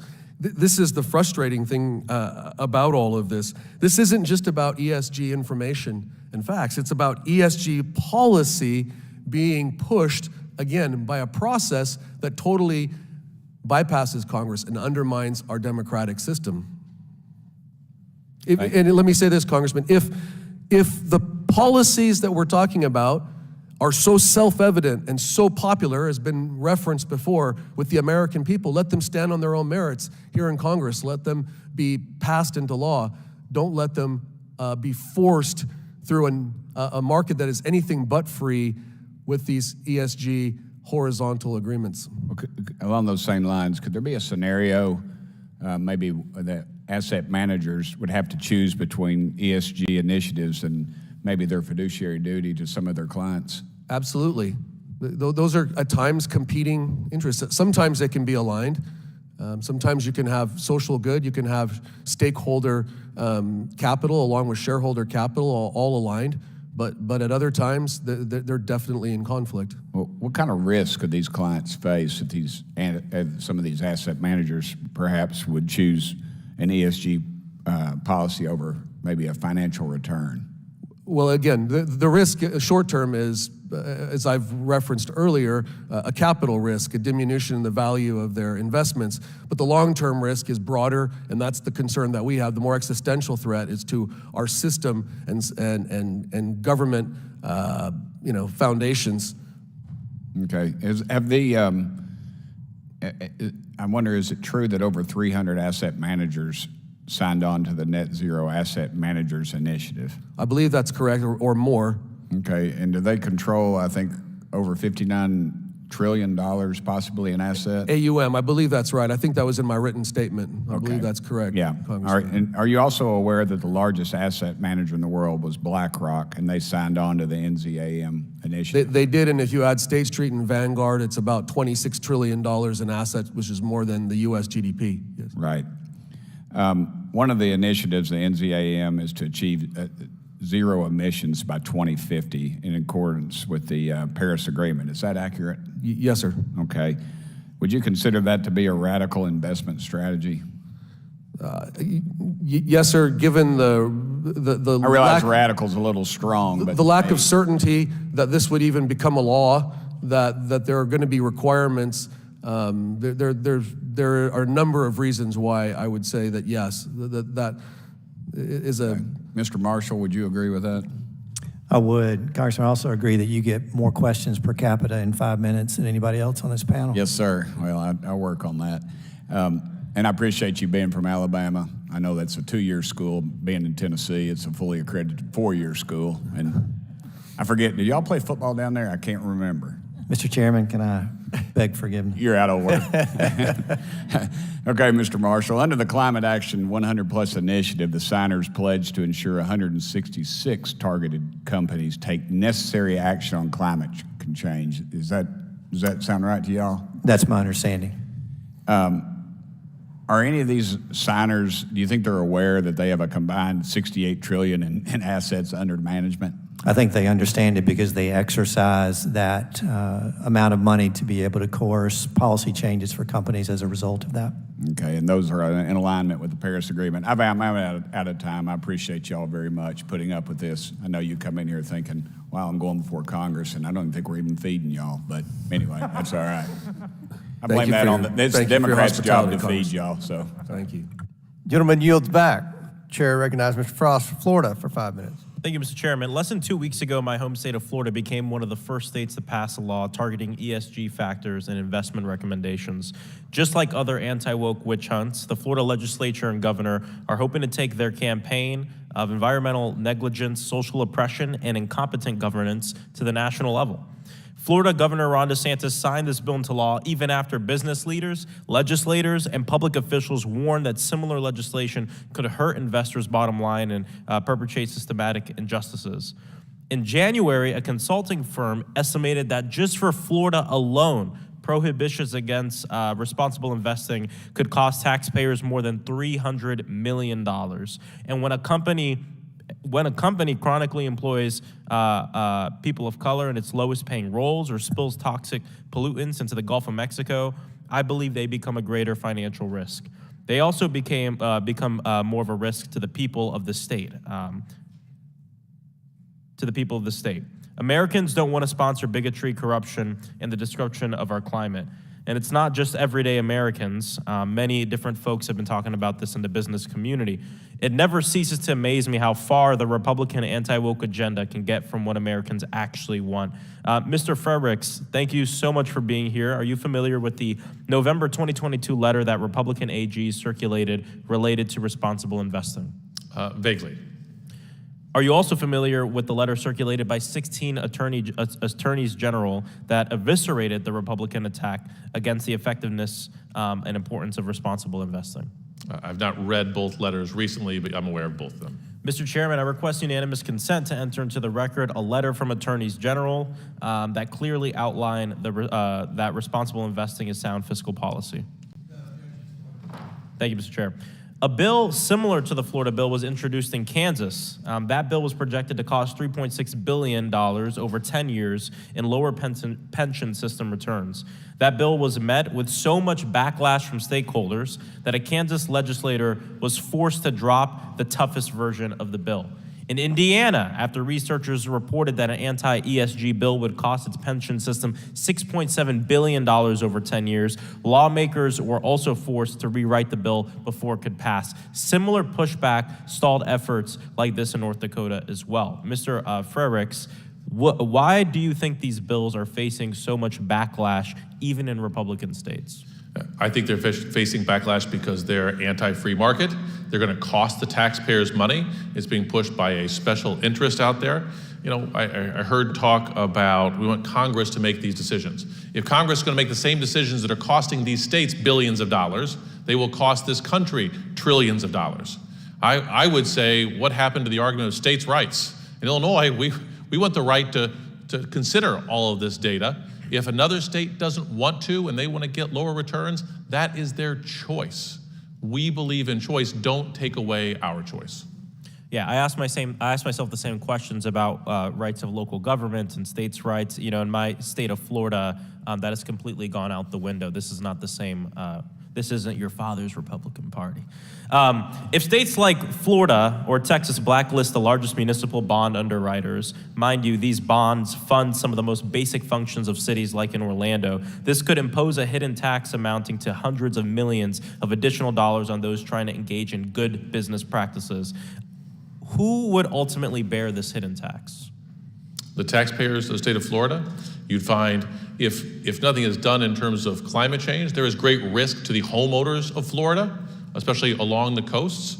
There is risk to farmers in Florida. I heard people say that they care about agriculture. Climate change is a real risk.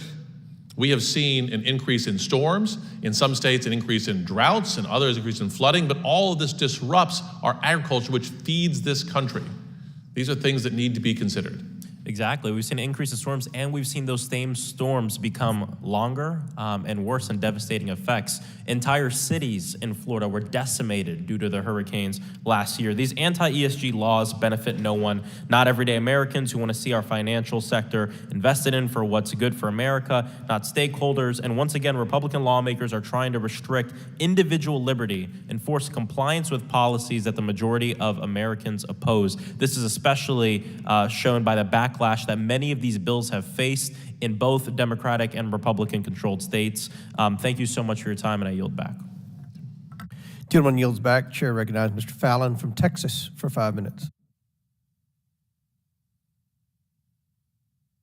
New rule of the Biden Labor Department, thank you, Mr. Chairman, to allow ESG to be taken into account and prioritized over fiduciary duty not only violates current law, but also common sense. So what's more powerful? I thought we were proud to be a rule of law nation. So the rule of law should be more powerful than the law of rule. Retirement, it's pretty straightforward. Under federal and state law, asset managers owe a fiduciary duty to their clients. Essentially, this means that they'll put their clients' interests first. When asset managers enter into ESG pledges or commitments, they violate their fiduciary duty and instead place undue risk on their clients' investments. So if you have a retirement plan, fiduciary must make investment decisions and exercise shareholder rights based on solely whether or not they enhance retirement savings. That's straightforward, that's simple, it's clear, and it's smart. And quite frankly, anything else is an attack on capitalism. So we had a chart here earlier from one of my colleagues that had ESG investments all really high and the traditional investments were lower. So that was compelling. Is it true? Because if it was, it would seem that would already fit in to the definition that I just read about being and acting in your client's best interest. But unfortunately, it's not. Bradford Cornell of UCLA and Aswath Damodaran of New York University reviewed shareholder value created by firms with high and low ESG ratings and scores provided by professional rating agencies. And their conclusion was, and I quote, telling firms that being socially responsible will deliver higher growth, profits, and value is false advertising. What they found at the micro level was also on the macro level. Over the past 5 years, global ESG funds have underperformed the market by 250 basis points, 6.3% as opposed to the 8.9% you would have received under traditional investments. This means that an investor that's going to put in 10 grand comes out with 13.5 instead of 15,250. So it's interesting to note too, a new report from researchers from the universities of Utah, Hong Kong, and Miami found there's no evidence that socially responsible investment funds improve corporate behavior. Now, why is that? And that's very simple. The production of goods and services declines only when people stop buying them, not when others stop investing in the companies that produce them. This is merely another attempt by the far left to perform an end around of current law, meddling in free markets, to compel behavior and achieve their dreams of a non-existent socialist utopia. What you get, and you're paying for it, what you get is more risks, more danger, less stability, and fewer returns. And the ESG ratings, by the way, themselves are all over the board. So consider this. Broadly accepted financial accounting practices have enabled competing rating agencies, competitors like Fitch and S&P and Moody's, to reach similar credit evaluations 99% of the time. ESG counterparts can't say the same thing. MSCI and Sustainalytics, they only reach the same ratings 54% of the time, just about 1 and 2. So the ratings are incredibly discretionary. Attorney General Marshall, is this the role of the federal government? Should Joe Biden be able to gamble with retirement funds and pensions of the American worker? No, and we've heard during this hearing today that this is as a Republican issue. In fact, dealing with ERISA has been a bipartisan issue that the Senate showed very strongly when they voted to overturn the rule that the Department of Labor had advanced, as well as the one that we're currently litigating. The concern has to do with what does it mean to be a fiduciary, and what are we doing to be able to protect the hard-earned dollars and investments of American workers. Clearly, this administration has gone too far. Attorney General Reyes, federal, state, and local governments defined benefit plans make up $7.6 trillion of the $33.5 trillion U.S. investment retirement market. How does funneling these workers' retirement funds toward varying lobbying efforts impact these governments' ability to function independently? I'm going to quote from the Vanguard CEO when he pulled Vanguard out of the NAZM. He said, we cannot state that ESG investing is better performance-wise than broad index-based investing. Our research indicates ESG investing does not have any advantage over broad-based investing. This ERISA rule, again, critically important to 152 million working Americans. That's out of a total of 158 for $12 trillion of their hard-earned dollars. And again, as you noted earlier, Congressman, the rule is violative of ERISA on its face, and we believe defective for a number of other reasons that we're confident will prevail on in court. Thank you. And thank you, Mr. Chair. I yield back. Gentleman yields back. Chair recognizes Ms. Balint from Vermont for 5 minutes. Thank you, Mr. Chair, and thank you, gentlemen, for being here. I'm sure it's been quite grueling to get to this point. So I want to just say I'm a former public school teacher, and I earned a state pension through that work. And I really see my job today as trying to explain to Vermonters why the topic of today's hearing matters to them. So if you have a public pension or a retirement plan, or if your retirement savings are invested in the market, this matters to you. And considering environmental, social, and governance factors in investment decisions, I believe, is just good fiduciary practice.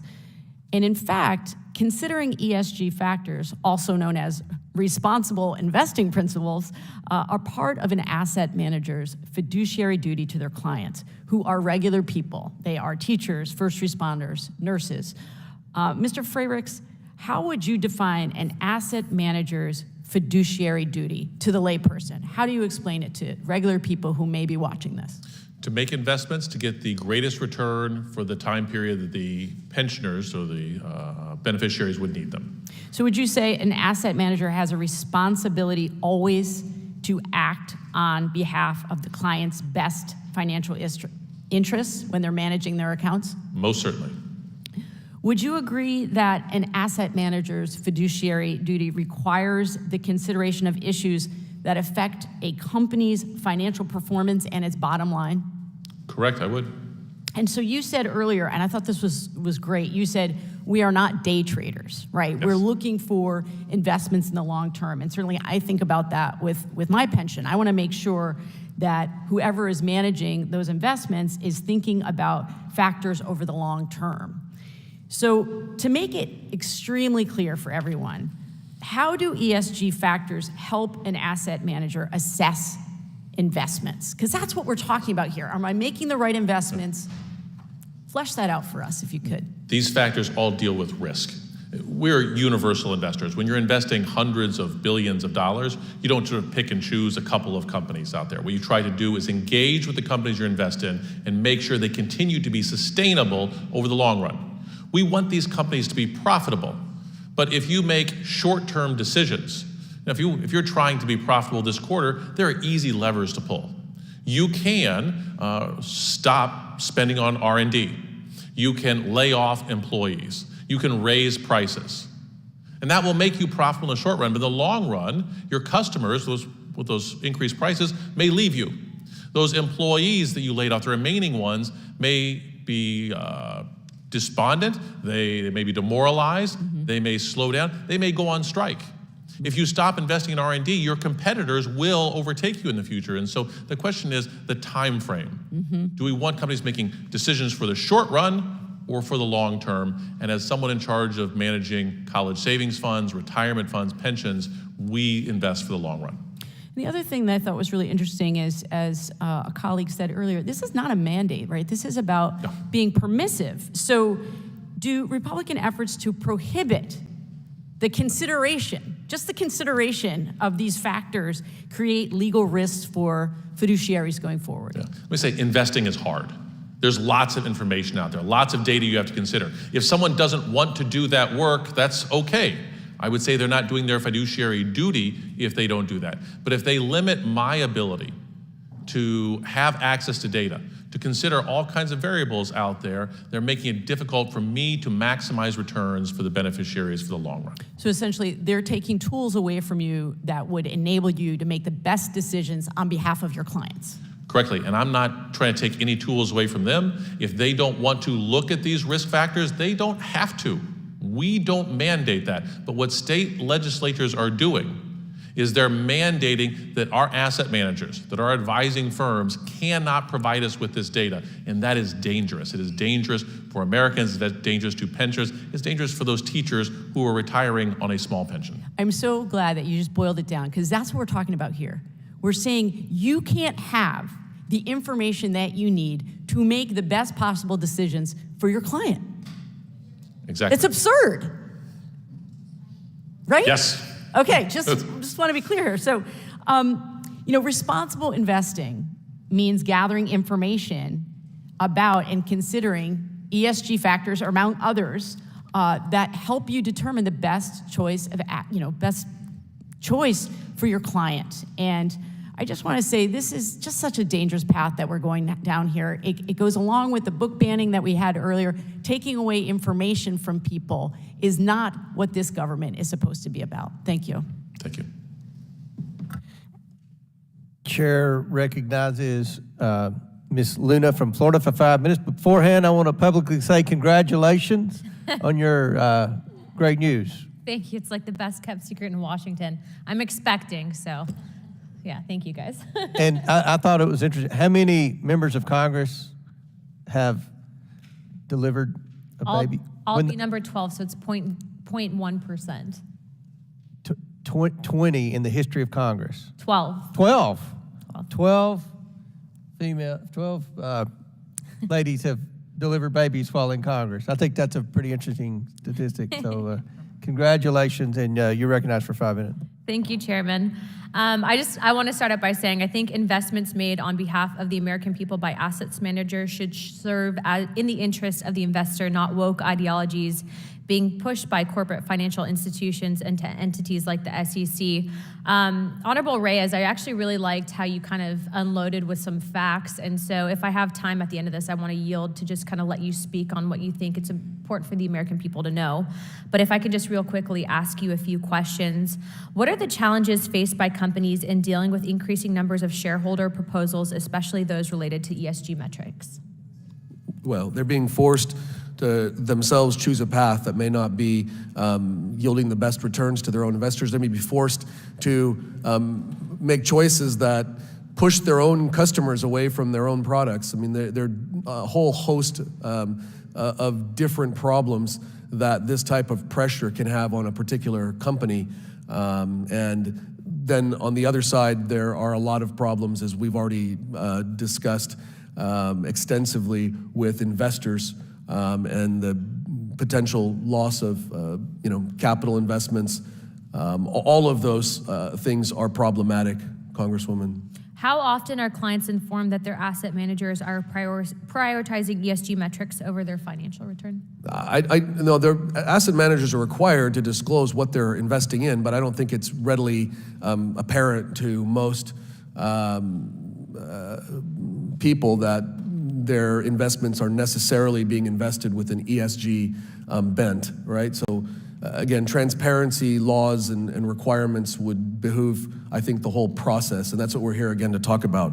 Not the policy, but the process, how this is being effectuated. Is it being done fairly and in a free market, or is it being done coercively? I think it's very interesting that obviously there are many things that my colleagues across the aisle and I probably disagree on. Probably agree on some and mostly disagree on most. But I think it's very interesting that in this type of situation that you have people that sometimes blindly trust and really don't know that they might necessarily be investing in something that goes against what their moral principles are or whatever it might be. So Yeah, I don't think most of us even understand the power that we have to vote our shares. The vast majority of Americans are working hard and trying to raise families and not paying attention. So that's part of the problem, and they rely too heavily on proxy services or their asset manager to make those decisions for them. Again, let me make this point, Congresswoman. We've never disputed your own ability to invest whatever assets you have the way that you want to, including an ESG program. But when you're an asset manager investing on behalf of others, it's an entirely and wholly different circumstance, and you have to live up to that fiduciary duty. So we have about 2 minutes left, and I want to yield the rest of my time to you. What is the most important takeaway for the American people to know from this hearing today? Well, again, I'd like to point back to the three things that we talked about. One was the DOL rule, but we've already covered that, I think, sufficiently. The second, going back to why the SEC would not exclude a shareholder proposal that violates state laws, against anti-discrimination laws, and that's something that I hope that the committee will take up and have a hearing on. The SEC could have easily excluded that. They chose not to. And again, this is in the context of proxy groups. It was because of my contention, the pressure of a proxy service, that the shareholders garnered enough votes. They didn't win, but they came a razor's edge of prevailing, 47%, to literally put their own company in harm's way by violating a number of state laws. So that's one. The other is going back to FERC, and if this committee would look at organizations like NZAM and Climate Action 100, again, $68 trillion or $59 trillion AUM, and view them to see if they are a holding company, as we believe they should be construed under FERC. They're acquiring more than $10 million in other utilities. It's problematic because if they are a holding company, then they're violating a number of FERC regulations, including owning more than 20% of a particular utility. They own multiple utilities in excess of 20%. FERC requires asset managers to be passive, and these horizontal organizations are anything but passive. They are bluntly and very self-aggrandizingly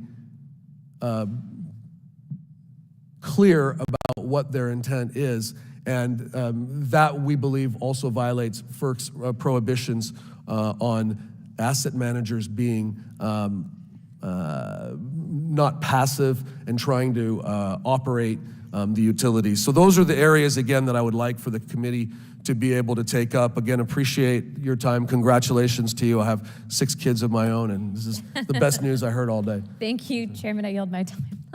Gentlelady yields back. Chair recognizes Ms. Lee from Pennsylvania for 5 minutes. Thank you, Mr. Chairman. Every day, it seems like there's a new acronym that my Republican colleagues are afraid of, or fear-mongering and driving up some fear around. I'm having a really difficult time keeping up with them. So I think, like some of my colleagues before me, I hope that we can use this time to kind of get to the heart of what this is about. Mr. Freyricks, I was wondering if you can help me with a quick hypothetical. And of course, please forgive me if any of this is a bit repetitive, but we're all just trying to figure out how to deliver this information best to our districts. So let's say I'm a first-time investor looking to start my retirement fund, and we're discussing how to invest the money I've earned, or I've saved, excuse me. Yes or no, would you consider the average earnings over the past few years of a company and the growth of the overall industry? Yes, most certainly. Would you look at it if the board had been recently accused of fraud or mismanagement? That would be a risk. Would you consider how compliant a company is with EPA regulations? Most certainly. You might be able to save money by dumping chemicals illegally, but it will cost you. You can either pay now or you can pay later. Thank you. Adding to that, why would you look at all of those factors when advising me on how to invest my money? Because all of them will have an impact on the returns you make. Thank you. Having as many data points, it sounds like, as possible minimizes risk and maximizes value, making our retirement accounts stronger. The pandemic, rising inflation, and stagnant wages have hit Americans hard over the past few years. Across the board, people are saving less for the future, so every single dollar counts. This Republican crusade against responsible investing is putting Americans' hard-earned savings at risk, and we can't sit by and let that happen. Mr. Freyricks, how will banning responsible investing lead to worse returns for Americans relying on public pensions for retirement? Let me try and make an analogy here. We talked earlier about buying cars. You know, there are many factors you use in buying a car. You get to look at the car, you get to sit in the car, feel the car, smell the car, see if you like it. You also might consider price. Now, we also say that they should publish miles per gallon. Now, this is like saying, no, that is an environmental impact. You shouldn't be able to know the information on miles MPGs in your car. Miles per gallon will directly affect your costs down the road. You ought to have access to that. These factors that we talked about are similar to that.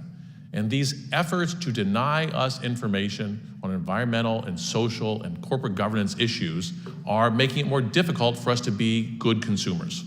Thank you for that. Republicans would rather force our public servants to throw away hard-earned money and extra fees than simply allow financial professionals to invest responsibly. They're willing to risk the retirement savings of our teachers, our firefighters, our municipal workers, our public servants, all to protect wealthy corporate interests. Limiting responsible investing isn't even a popular concept in Republican-controlled state legislatures, as my colleague from Florida before me mentioned, Indiana as one. The Indiana bill as one such option. Mr. Freyricks, who will be stuck paying the price if Republicans are successful in restricting and banning responsible investing?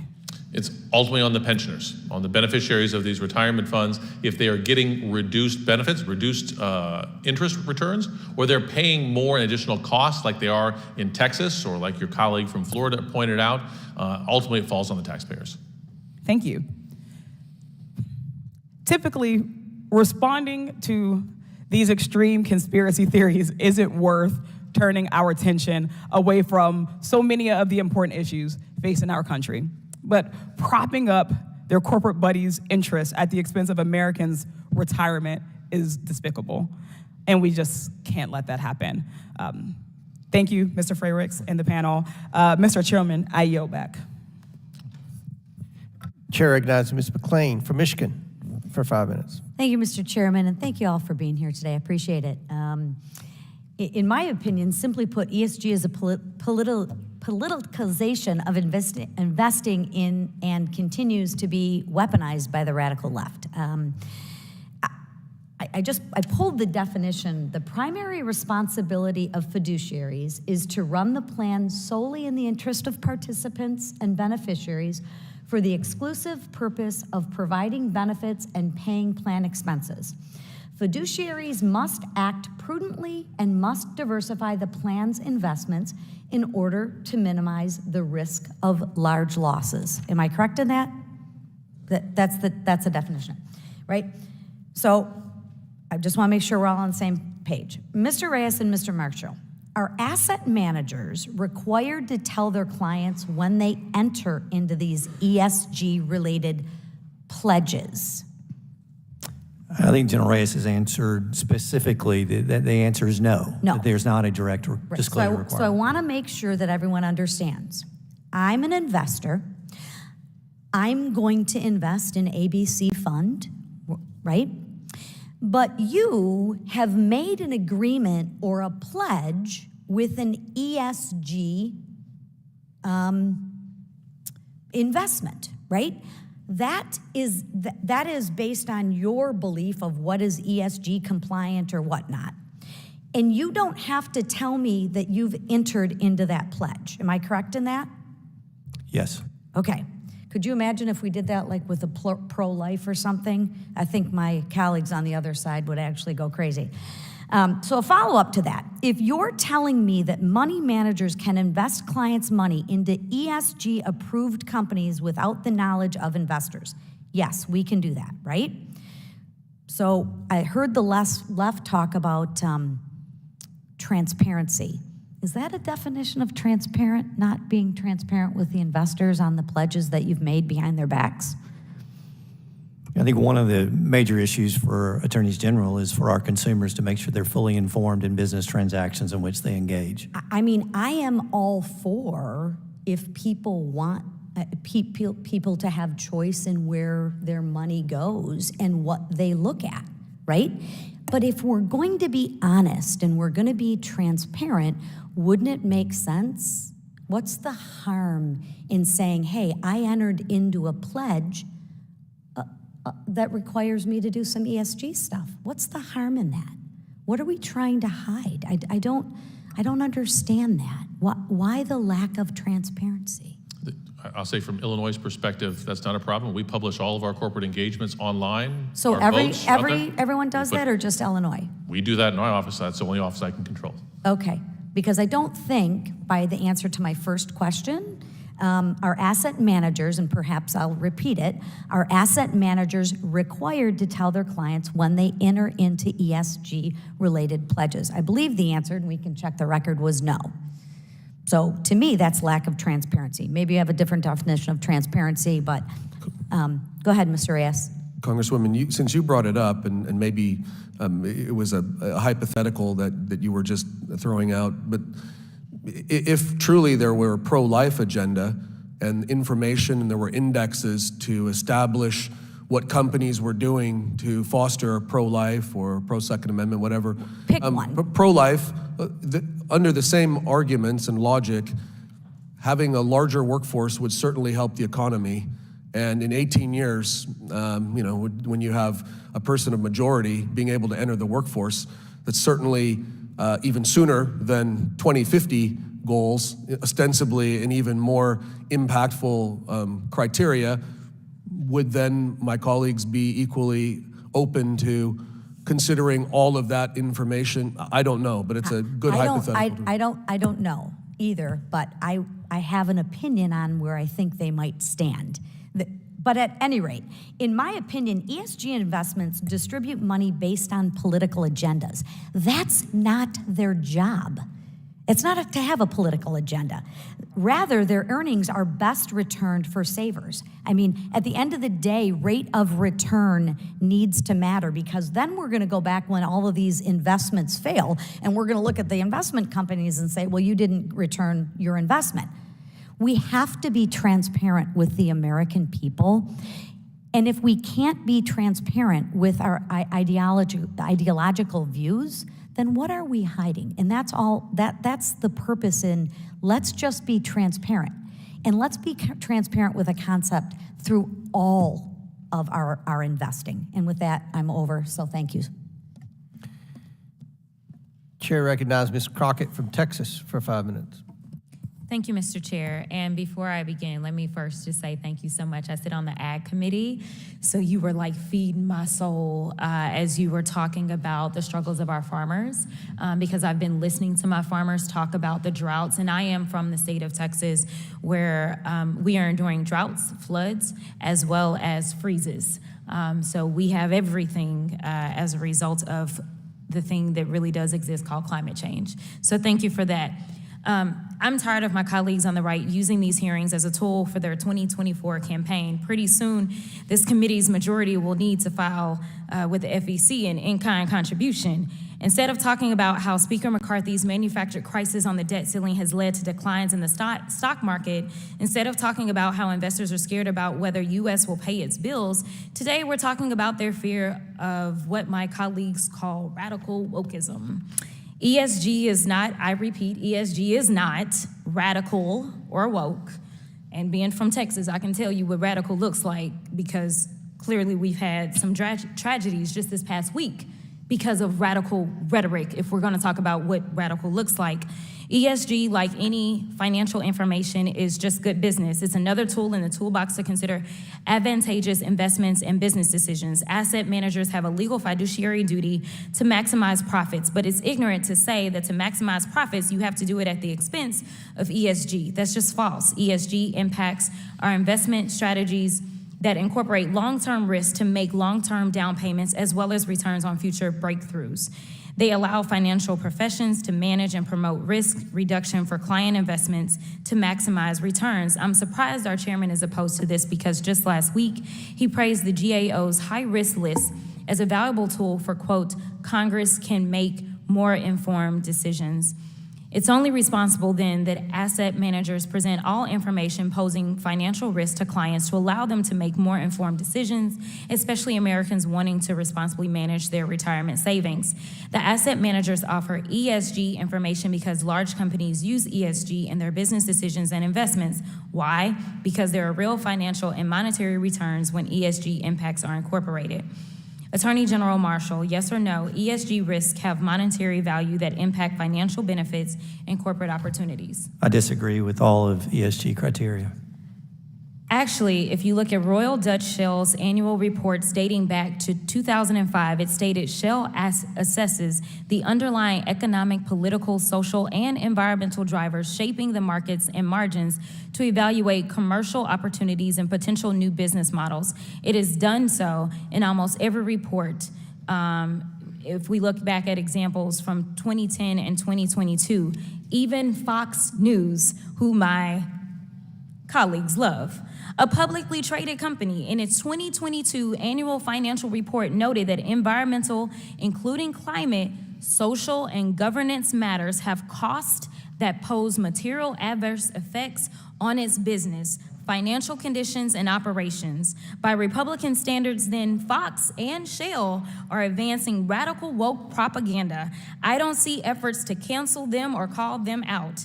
As Attorney General Marshall said in his written testimony, global elites using ESG, a woke economic strategy to hijack our capitalist system. But I digress. Attorney General Marshall, will you file lawsuits against Fox for breaching its fiduciary duties, or is it just the investment advisors publicly providing information on ESG that you want to target? Fox doesn't have a fiduciary duty to the citizens of my state. Just to be clear, ESG isn't woke or radical. It's just good business. Don't take my word for it. A New York University economic study examined over 1,000 reports reviewing the relationship between ESG and financial performance. It overwhelmingly found a positive relation between ESG and financial performance for returns on assets, returns on equity, or stock prices. Why are we wasting valuable time examining ideas that are not in the public interest and which the public has no interest in? I have 30 seconds left, and with that, I would like to yield to the Honorable Treasurer to just offer any thoughts, any additional thoughts that you may have. Yeah, I'll just say I heard talk about how these ESG data, there's not agreement, that it's difficult, it's all over the board. It's because we are looking at different industries, and there are different risks in different industries. Product safety is a big risk in consumer products. Yes. In business services, it's not as big of a risk. Climate change is a big issue for property insurance, but not so large in supplemental insurance. Absolutely. I'll repeat that investing is hard. You have to consider different industries. You have to consider a lot of different factors. A lot of people would like to just outsource that. Maybe they don't like their choices, but we take this very seriously. And when you pass legislation to deny us that data, it makes our job that much more difficult. Thank you so much. Thank With you. that, I yield. Chair now recognizes Mr. Langworthy for 5 minutes from New York. Thank you very much, Mr. Chairman, and thank you to our witnesses for joining us here today. Asset managers wield tremendous power and responsibility over trillions of dollars in assets, and it's important that they make investment decisions based solely on financial performance and risk management, rather than being swayed by political and social activism. Now, while some view ESG policies and initiatives like Climate Action 100+ as a noble cause, it's important to remember that the companies targeted by these initiatives are also vital to the American economy and provide jobs and livelihoods to millions of our citizens. If these initiatives are successful in imposing additional regulations and restrictions, it could lead to significant job losses and increased financial hardship for many Americans, which leads me to my first question. Attorney General Marshall, Climate Action 100+ has identified companies targeted by asset managers such as Lockheed Martin and Procter & Gamble, which produce military equipment and pharmaceuticals. If there were to be significant change in the allocation of capital towards these companies, how might it affect national security and public health in the United States? Well, I think it absolutely could impact it based upon the ability of those companies to fulfill their mission. But Congressman, one thing that's been talked about here is the market. And what has been ignored by your colleagues on the left is the fact that the market's not driving individuals to boycott certain segments of industry. They're not asking people to not be financed because of the particular jobs that they do. That's driven by outside agencies, not the market itself. We need to let the market prevail, and if we do so, we have the opportunity to provide goods and services not only to the people of this country, but also to be able to maximize the value to investors. Thank you. The list also comprises energy producers and utility companies that rely on fossil fuels. If a shareholder proposal were to mandate a company like Xcel Energy, which provides natural gas and electricity to millions of Americans, to entirely abandon fossil fuels, how might that impact the customers and the employees of that company? Well, look at California, number one, by the way, about whether or not we're going to have rolling blackouts, whether or not we have reliable energy, and whether or not we have affordable power that the citizens of my state can be able to pay. When we have this radical transformation of energy policy, not dictated by the body in which you sit, but instead by global elites, then there's not the opportunity to debate what are the consequences of those decisions. We are already beginning to see that, but yet what may occur in the near future, we still don't know. Yeah, these companies, whether or not ESG advocates agree, are essential to the American economy. They provide employment to hundreds of thousands of people, as well as essential services to millions. The International Energy Agency concedes that technology to achieve a net zero by 2050 does not yet exist. Does an investment strategy grounded in the basis of that target increase risk to investors? I think absolutely, and particularly risk as it relates to how it is that we're going to be able to provide cheap energy, which has been the driver of this company across the board to all Americans in all states. America is already in an energy price crisis, but if these major energy producers, they lose their financial backing or they're forced to abandon fossil fuels, would either of the attorney generals can answer this? Would you expect energy prices to rise if they lose significant financial backing? Absolutely. I mean, first of all, the technology is not to where renewables are going to supply what already is being supplied by those plants that are fueled by natural gas or coal. And if, in fact, we're unable to acquire the resources we need for the power to be generated, which we saw recently that caused the increased price for consumers, then America needs to be ready.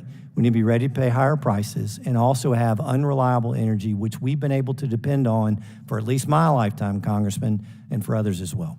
And on that point, again, Congressman, I'll reiterate what the FERC commissioners just gave us, a dire warning about the stability of the grid and the security of the grid, given current circumstances. In just in my closing seconds, Attorney General Reyes, I know that many of the companies who do conform to ESG initiatives, they're relying on rare earth minerals, specifically resources that just are not readily available in the United States. Does an overemphasis on companies that rely on these resources, which primarily come from China, does that compromise American national security, in your opinion? It absolutely compromises our national security. And in addition, something that we haven't mentioned earlier, there are other issues about our southern border security that ESG also compromises. Thank you, Congressman. Thank you very much, and I yield back, Mr. Chairman. Chair recognizes Mr. Moskowitz from Florida for 5 minutes. Thank you, Mr. Chairman, and I want to thank the witnesses for being here today and attending what could be called the Oversight Committee hearing on the death of the free market. I mean, boy, how things have changed in the grand old party.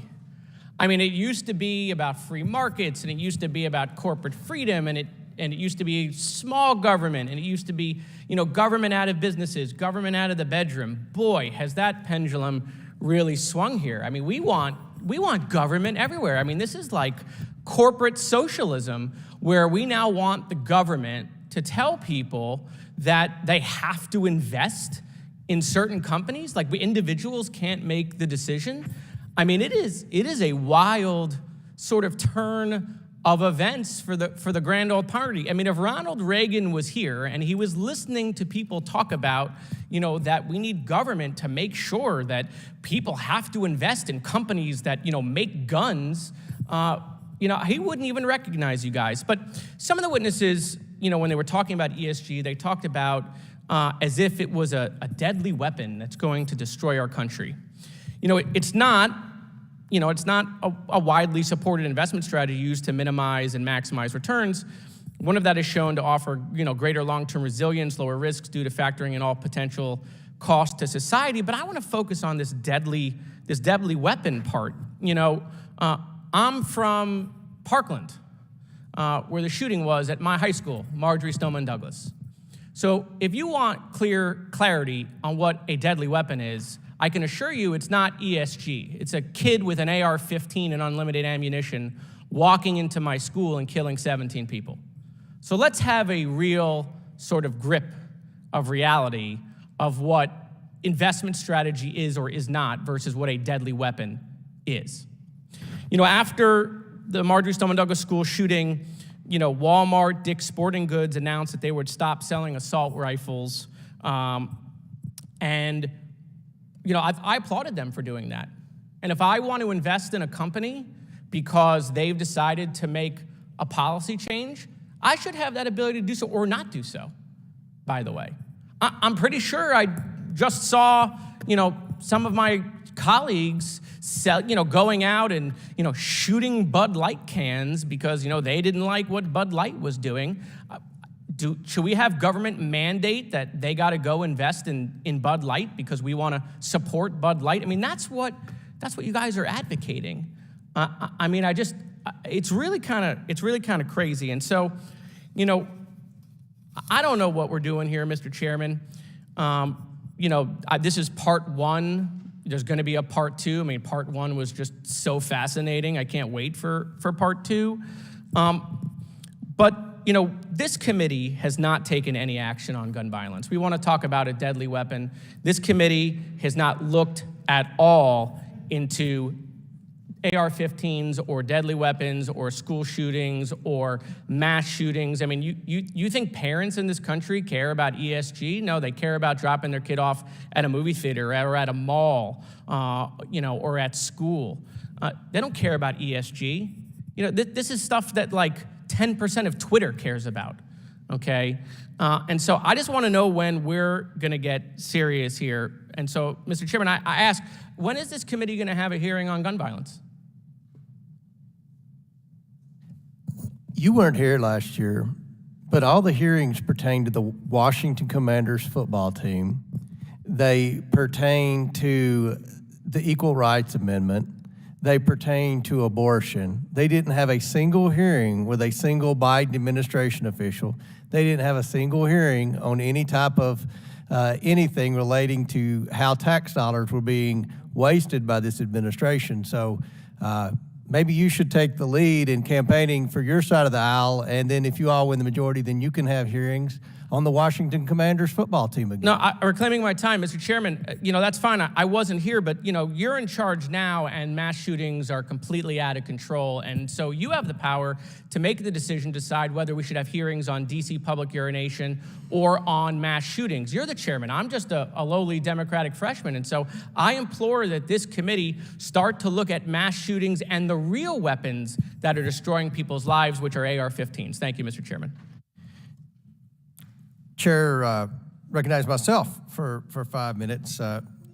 General Reyes, in the letter that you led with your Attorney General colleagues, you said, I quote, the 2023 proxy season will present multiple occasions on which asset managers will have to choose between their legal duties to focus on financial return and the policy goals of ESG activists. Can you provide some examples that illustrate these occasions?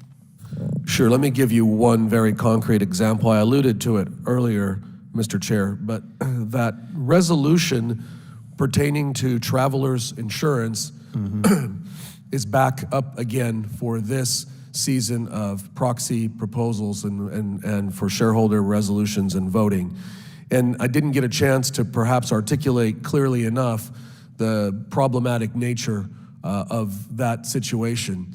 So you have a very activist faction of ownership backed by one of the two largest proxy voting agencies pushing a particular agenda that they've agreed upon to conduct racial audits, which may be appropriate or may not be appropriate for other companies or other industries, but certainly are not appropriate for the insurance industry. The directors of Travelers have brought this to the Securities and Exchange Commission, pleading for relief to exclude, which the SEC has the power to do, that type of proxy proposal, that type of shareholder proposal from being even considered.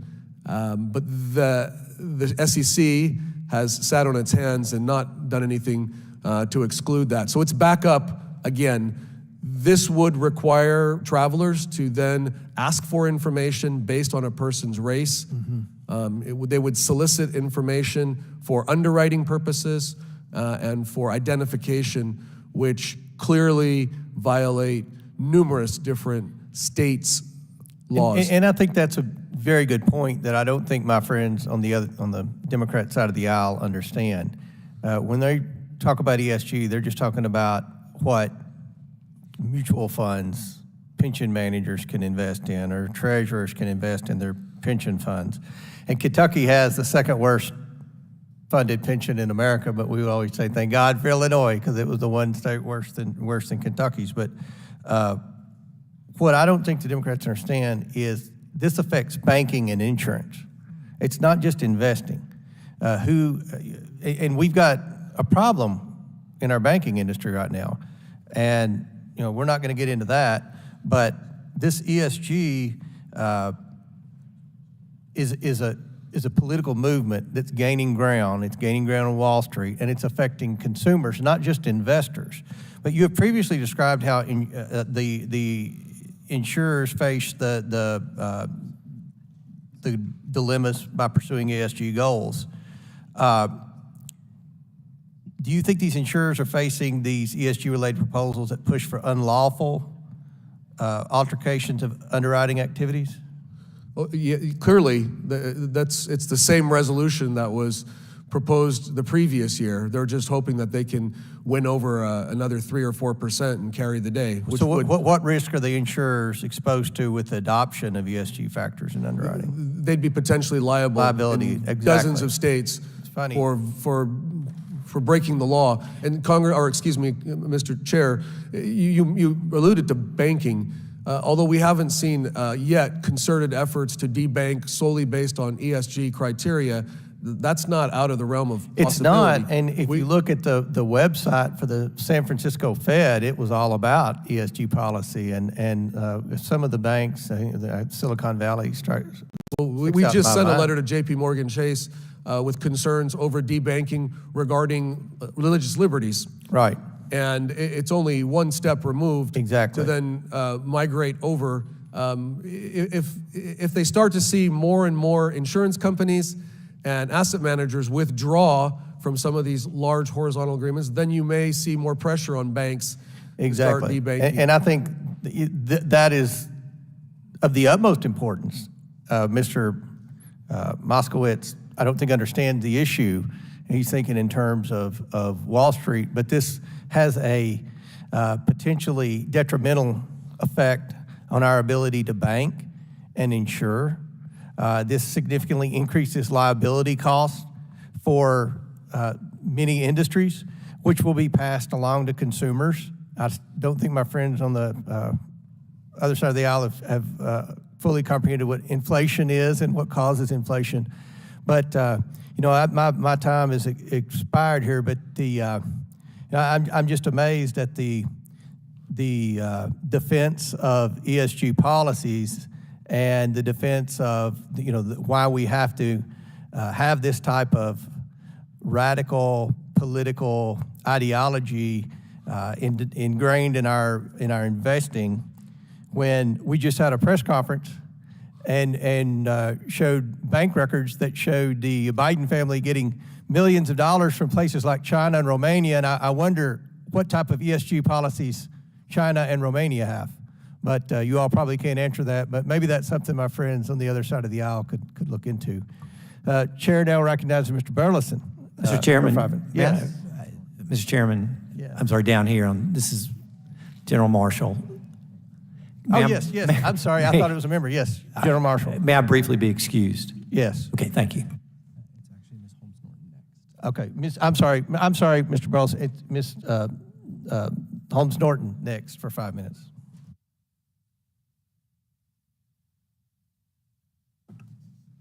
Thank you, Mr. Chairman. When Chairman Comer announced this hearing, he stated that he shared the concerns of the Republican attorneys general testifying today that ESG principles are being used by progressives to shape corporate behavior. This is a question for Mr. Freyricks. I disagree. Instead of a mixture of political theater and disinformation, Republicans are pandering to anti-ESG stalwarts, including big oil proponents, by attempting to influence the criteria of financial professionals. ESG has wide-reaching support from climate activists to investment industry, to the investment industry, to investors, all for different yet legitimate reasons. Climate advocates support ESG principles because they may accelerate the transition to low-carbon economy and could help slow the climate crisis. The investment industry supports ESG because integrating responsible investment factors into the investment process can lead to prudent risk management and potentially better retirement outcomes for millions of Americans.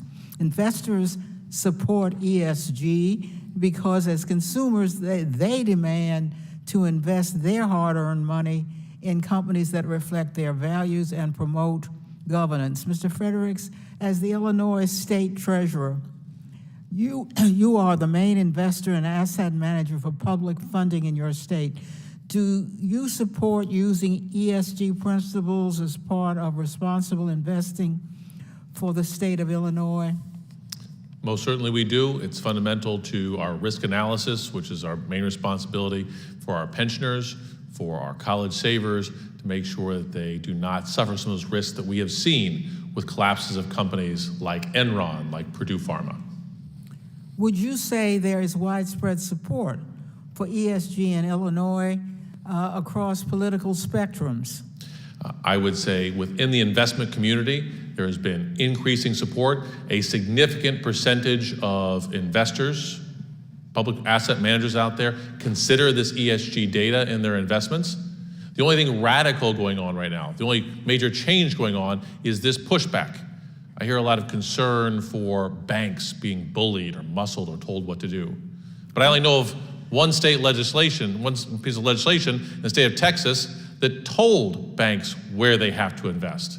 If you had asked me 30 years ago what I thought the odds of me defending the free market against a Republican legislature trying to have a planned economy mandating what businesses have to invest in, I would have laughed. But that's where we are today. Well, Mr. Freyricks, support for ESG is derived not only from investors wanting to ensure their money is going to worthy companies, but also the financial benefits of responsible investing. According to research on returns from responsible investment, taking into account ESG factors offers greater long-term resilience and lower risks due to factoring in all potential costs to society, such as climate change and pollution. For example, companies that are less reliant on fossil fuels are more likely to be considered good long-term investments than companies that remain heavily dependent on them. Similarly, corporations that are more diverse and more reflective of the U.S. population are better suited to meet the needs of consumer demands of an increasingly diverse marketplace. Mr. Freyricks, can you explain why these types of considerations are so important to investors? Well, I can explain, or I can ask a question, do you know which companies out there were happy that they made efforts over the last several years to decarbonize? European countries affected by Vladimir Putin's war against Ukraine and with a rising spike in energy costs are happy they made those decisions. They limited risk from things like that aggression, but they also benefit from this climate transition. This is not all about cost. There are opportunities that come with climate change. And businesses that are positioning themselves to be at the forefront there are businesses that are going to be profitable in the future. Those are the businesses we want to be investing in. ESG is widely supported across the country and the political spectrum. Countless investors and asset managers have pivoted to focus on responsible investing because of the benefits it provides for the world and Americans' wallets. I yield back. Chair recognizes Mr. Timmons from South Carolina for 5 minutes. For Congressman Timmons, I'm not running away, but I could also use a slight break. I'll be back shortly. Can you go in 5 minutes, please? Sure. All right, sorry. I'm literally only asking you questions. Great, okay. Sorry, I appreciate that. We will let you leave right after this. So I guess let's just talk about the goals of ESG. The ESG movement is designed to protect the environment. We all want that. Social is to facilitate a cleaner environment for generations to come. Social, we want every business and their teams to facilitate a working environment that everyone is accepted, is paid a reasonable wage, appropriate with their skill set, and as governance. And I'm in the military, I'm in the Air Force, and we talk about this a lot. We want every decision-making room to reflect the people that they serve, whatever those percentages are. And so those are the goals. And so you reference two things that I just totally disagree with have anything to do with ESG. Litigation risk for pharma and understaffing for whatever business you're referencing. Those are not ESG. That is a legitimate thing to take into account as it relates to the profitability of a business. If they're gonna get sued and lose hundreds of billions of dollars, that's gonna affect their bottom line. Understaffing, it could result in a worse good or product, which could also subject it to major challenges in their profitability. So, and you also referenced football being merit-based, and I would argue that professional sports might be the single most merit-based because they want to win, but almost zero professional team reflects the makeup of the people that they serve, whether it's the United States, whether it's local. So, I mean, I don't see that as being relevant. So you also talk about the fact that this is important. Everybody wants to do this, but I'm okay with Illinois doing whatever y'all want to do. But you currently have a $140 billion deficit with your pension. And when you go into austerity measures, you're going to come to Congress and you're going to say, we have a massive deficit. We're going to have to go into austerity measures. It's going to impact all these people. It's going to be so sad. But I would argue that the decisions you are making, specifically as it relates to enforcing your proxy voting rights to basically try to make, I mean, I guess this is the governance social component of it, but it's not merit-based. It's not designed to return, to make a return on that investment. And so in a world where gender, where sexual orientation, where race have become fluid, I mean, these are things that change, how do you justify putting emphasis on that as it relates to your proxy voting rights? How do you not see that that is not a merit-based and that is going to result in a lower return, and it's going to cause more problems than you're having right now with your pension? I've explained this before, and I'll explain it again because I think there's a misunderstanding of what ESG is. ESG is data. And you said all those goals that I have, those are not my goals. So my goals are to maximize returns. There's no data that shows that if you have a certain number of men and women or minorities on a board, that board is going to produce better results. I would actually even argue that there is recent evidence that shows the opposite. SVB and Signature Bank, most of their emphasis was not on the nuts and bolts of banking. It was on diversity inclusion. It was on ESG, and they failed. And you know what? This is the problem. My constituents, the people that I represent, have to pay for it because the systemic risk measures that were taken by Treasury and by the FDIC results in higher FDIC premiums for the banks that I serve. So again, I don't care what you do in Illinois, but don't come to me when you bankrupt your pension. Don't come to Congress when you bankrupt your pension and think we're going to bail you out like we bailed out SVB and Signature Bank. Well, you're not yet. You're not yet, because you're actually violating your fiduciary obligations to your to the pension by not focusing on a return on the investment. You're focusing on things like gender and race and sexual orientation, which that has nothing to do with merit. Yeah. I believe these recordings are videotaped, and you will find, if you listen to my comments, that those are, in fact, my requirement. My requirements are returning a fiduciary duty. Silicon Valley Bank did not fail because of focus on woke. It failed because they didn't listen to their risk managers. They didn't have risk managers. I'm sorry. They didn't have risk managers because they had 3 That's why they diversity failed. officers. Well, but they had 3 diversity officers. Do you not see the emphasis on ESG, on diversity, as being a problem to pursuing profit, which is basically what happened there, and it's what you're doing. Sure. You mentioned diversity on boards. There are no quotas out there, but research has shown, multiple research undertaken shows that diverse boards outperform homogenous boards. We're not excluding anyone, but saying that getting more different opinions from different backgrounds around the table produce better results. In this case, having people that have experience in banking would result in SVB and Signature not failing. Instead, they were focused on diversity inclusion. They're focused on gender, on race, and on sexual orientation and pronouns. And that's why we need to stop this, and we need to focus on fiduciary obligations and getting a return for your investors. Thank you. I yield They back. focused too much on one specific risky industry. They didn't have risk managers they were listening to. That was the cause. Mr. Chairman. Device. Just a moment. Does gentleman yield back his time? Gentleman yields back his time. Does gentleman seek? I seek a unanimous consent just to introduce an article on this very point saying SVB's collapse was a failure of governance and describing it as a textbook case of corporate mismanagement. And it's from Axios, so I'd like to introduce that. Without to the objection, record. we'll enter Thank that you. into the record. Thank you. Does gentleman seek further time? No. Thank you very Thank you much. Thank you. The Mr. gentleman, Mr. Rokana, is recognized for 5 minutes.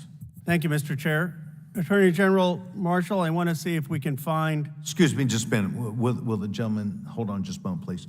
Does the gentleman seek agreement that he could go use the outside services? Go ahead. Okay, I'm trying to make sure because I don't want to interrupt if that's the question. Okay. Sir, the rooms might be outside and to the left. We got one back there. Okay, got one back there. Okay, excuse me. The gentleman now will be recognized for 5 minutes. Thank you, Mr. Chair. Attorney General Marshall, I want to see if we can find some common ground. I assume you would agree with me that if BlackRock or a company wanted to prioritize investments for things that were made in America, that would be okay. The question is whether or not that's going to maximize the return for the investor in that fund. But you wouldn't agree. I mean, I believe that it is fine for companies to prioritize goods made in America, made in Alabama, made in the United States, regardless of profit maximization. You would disagree with that? I would disagree with that. The role of the fiduciary is to maximize the benefit for that individual for whom they represent. Okay, That is a sole, if I can finish, please, sir. It's a sole interest duty of loyalty that exists for that fiduciary. And if, in fact, investing in a company that produces American goods is not profitable, nor does it provide a return, then that individual will be acting contrary to their duty of loyalty to that particular investor. Well, we just disagree with this. I think your view is more of a globalist view. I'd be curious what President Trump thinks, actually, because my view is that American investment firms should prioritize investing in making things in America. I thought that was half of the former president's campaign. So we just have a philosophical disagreement on that. Let me ask a second question. I assume you would be fine if BlackRock says, even though the vast majority of profit maximization would mean investing in China, which, by the way, they have said that's the highest returns, we're going to choose not to invest there because of the human rights violations of the Uyghurs. Would you be for them maximizing their profits and investing in China, or would you support them not investing in China because of human rights concerns? Obviously, BlackRock has multiple investment vehicles for which people can choose. If, in fact, they have a global fund in which they are investing in China, then the investor has an opportunity to determine whether or not... Would you say it's fair for BlackRock to make a decision that they should not invest in China, even if that's higher returns, because they have a problem with the human rights view and the Uyghurs? I think the question is, what is the purpose of the fund? What is the defined investment goal that's there? Yeah, they're and then they can make a decision about whether or not it's appropriate return for that particular investor. So if they made a decision, if Larry Fink said, we're not investing in China, in regions with the Xinjiang where there are Uyghurs, would you be fine with that? Tell me again this. Uyghurs are basically oppressed in China, and if BlackRock said we're not going to invest there because we're concerned about the human rights violations, would you be fine with that? BlackRock has an opportunity to define the fund, how it would be invested, and how it is that they choose So you would for be those fine particular if investors. they made a decision on human rights grounds, would you be fine with that? It's a broader issue than that, Congressman. Well, as no, I'm far just as asking- no, sir, you're not. Let me answer my just finish, question. 'cause You may have an agenda that you want to ask with this question. No, but what I'm answering for you I is, reclaim my time. Let me ask you, Chairman Gallagher, I'm on the China Committee. We have had Republicans lecture BlackRock saying that they should have the values not to be investing in China, even if it's profit maximizing because of the human rights violations with the Uyghurs. Would you support that view? first of all, I don't know exactly the circumstances that you're talking about Well, in China. that's shocking that you don't know the Uyghurs and the human rights violations there. Can't tell you that I know anything about it, sir. Well, I suggest maybe you should read up on it because it's a huge concern for America. But would you support that view? I mean, I'm just trying to say, where do you think values matter? Would you have supported the view that we should not be investing in Germany during World War II? I think the issue for investment companies is whether or not they are finding that they are complying with their fiduciary Attorney duty. General Marshall, I guess here's my point. Do you think there is ever a point that values of standing up against the human rights views of China, values of standing up against Nazism, values of standing up against Stalinism, do you believe there's ever a time that values should trump profit maximization? They have the right to choose not to invest in companies that they believe create certain risks. That's what the market provides. That once you open that door, once you say that they have the right to, as you said, to not invest in companies that have certain risks, or I would say companies that offend for certain fundamental human values, then the question is who gets to decide what those values are? And my view is it shouldn't be the government deciding what those values are. It shouldn't be you or I. It should be in the free market, these companies. If you're saying it's fine that they should not be investing in China, that they should not, with human rights violations, then what's the difference between that and a company that says they don't want to invest in something because of climate? I don't believe that a small cabal of financial institutions ought to decide what are preferred societal values or global energy policy. But that's not the case. The case is you're not even letting the cabal, you're not even letting them invest in America. And then you're telling them don't invest in China on the Uyghurs, and I hope you are, and then you're saying, though, that you're defining these values narrowly. Anyway, my time has expired. Gentleman yields back his time. Thank you very much. I'll now yield myself 5 minutes. Gentlemen, thank you, all three of you, for being here. You have withstood questions and ideas from about 15 on each side. This has gotten to be a little bit larger conversation than perhaps you thought you might be engaged in, but it's pretty normal for us. And we try and tout the things we believe in, and we try and perhaps don't tout those things we don't agree in. But thank you to all three of you for being here and putting up with us. I'm an old guy. I believe that the role of government is not to pick winners and losers. I believe it was to serve appropriately people, provide government services, to do so in a fair and equitable way, to not overtax and not underdeliver. But I believe that government has a role, and it's not necessarily the activist governments that we have seen lately. If you go back about 2 hours ago, there was a discussion about prudent risk management, lowering risk. Oh, look at the long term, maybe 20 years of a return. Well, that's good if you can do that. But I would say to the gentlemen, the attorney generals, that I have looked at the trends as of late in each of the last probably 5 years, but 3 years I've gone back and looked. California, New York, and Illinois have all lost hundreds of thousands of people. 151 billionaires have moved out of California. That's economic. People moving, notwithstanding, in 109 out of 111 counties or so in Illinois have decided to leave the state. States have their own opportunity to do as they would choose. But activist governments, just like our federal government now, are lending themselves to picking winners and losers, making decisions for people, and doing things off their own regard, even in midst of our nation being probably a 50-50 country. And I find that this argument that we're into today about the role of ESG as being very germane to whether the country is going to be successful or not. We are dividing ourselves in this country, and people arbitrarily are moving, notwithstanding to my home state of Texas, but in that process, dividing us.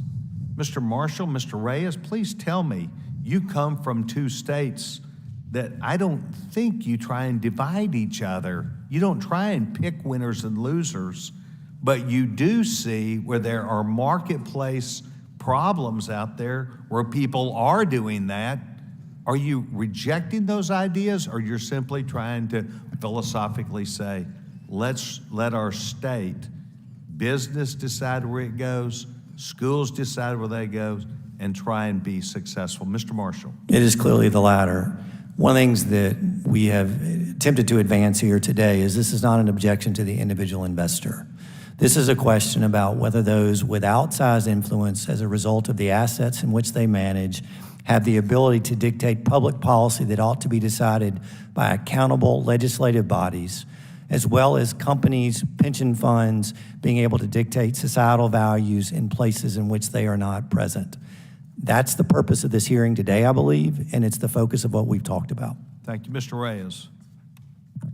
Definitely the latter, Mr. Chairman. And we are proud in Utah to be a fiscally conservative state that have seen in-migration from many of those states that you've referenced because they value the cleanliness and the success and the business opportunities, the family-friendly environment of our state, and then ironically quickly try to change our values and our way of life, importing the very things they just fled from.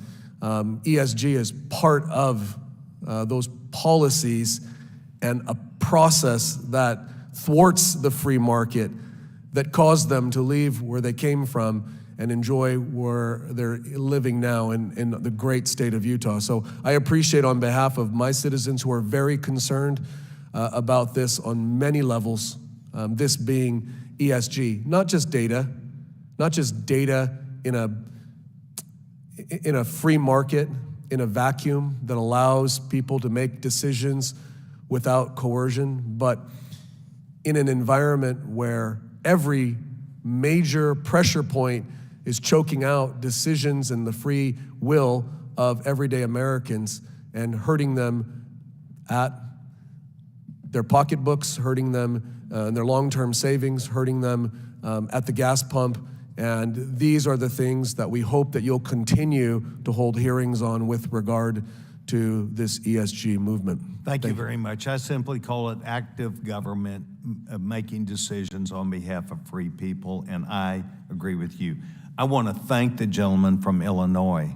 I believe that his presence today says volumes about not only what he believes in, but very clearly my colleagues that are my dear friends also viewed you as an advocate to express their ideas as an evaluator, and I want to thank you very much. I yield back my time, and we now would recognize the gentleman from Rhode Island for 5 minutes. Well, thank you, Chairman and Ranking Member. Thank you for letting me join you today. I asked to join the Oversight Committee today because of my background as a state treasurer for 8 years, where I was a colleague of Treasurer Freyricks, and my experience as an investor in the private sector before that. And the message that I want to deliver, because people need to understand it, is that these attacks against ESG investing are based on a fallacy. They are based on the argument that somehow incorporating environmental and social and governance factors is a breach of fiduciary duty to clients or to beneficiaries. That is not true. The opposite is the case. As fiduciaries, we would not be doing our jobs if we did not consider environmental and social and governance risks when making investment decisions. And in fact, investors in companies that have failed to incorporate ESG risks into their decision-making have lost a lot of money as a result. Do you want some examples? BP. After the Deepwater Horizon spill, BP stock dropped 55%, eliminating $88 billion of shareholder value because that company failed to adopt proactive safety protocols. Volkswagen, their emissions scandal caused their stock to drop nearly 30%, also costing investors billions of dollars. We've heard about Norfolk Southern and Purdue Pharma. The list goes on and on. Companies that do not manage their environmental risks, their labor risks, their consumer protection risks appropriately open up investors, including retail investors, pensioners, retirees, to financial losses. So investors would not be doing their jobs if they did not think about these issues when making investment decisions. And in fact, because we have a free market in this country, investors are voting with their feet. We've heard about how big companies like BlackRock and others that integrate ESG factors into their decision-making process control trillions of dollars. Yes, because investors have chosen to take their business there because they want their asset managers to be incorporating all of these factors into their decision-making process. And the data has borne out.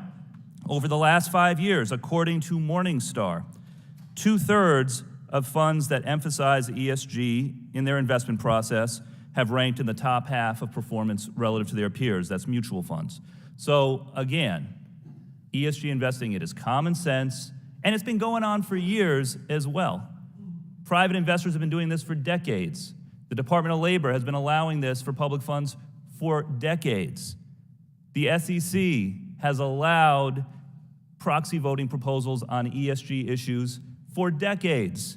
What is new here is this trumped-up opposition, no doubt funded by and pushed by the oil and gas industry, that is desperately trying to hang on because they know that the smart capital is moving toward a clean energy future.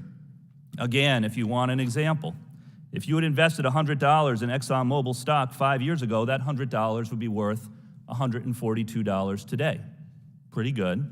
If you had invested that same $100 in First Solar, a publicly traded company, it would be worth $267 today.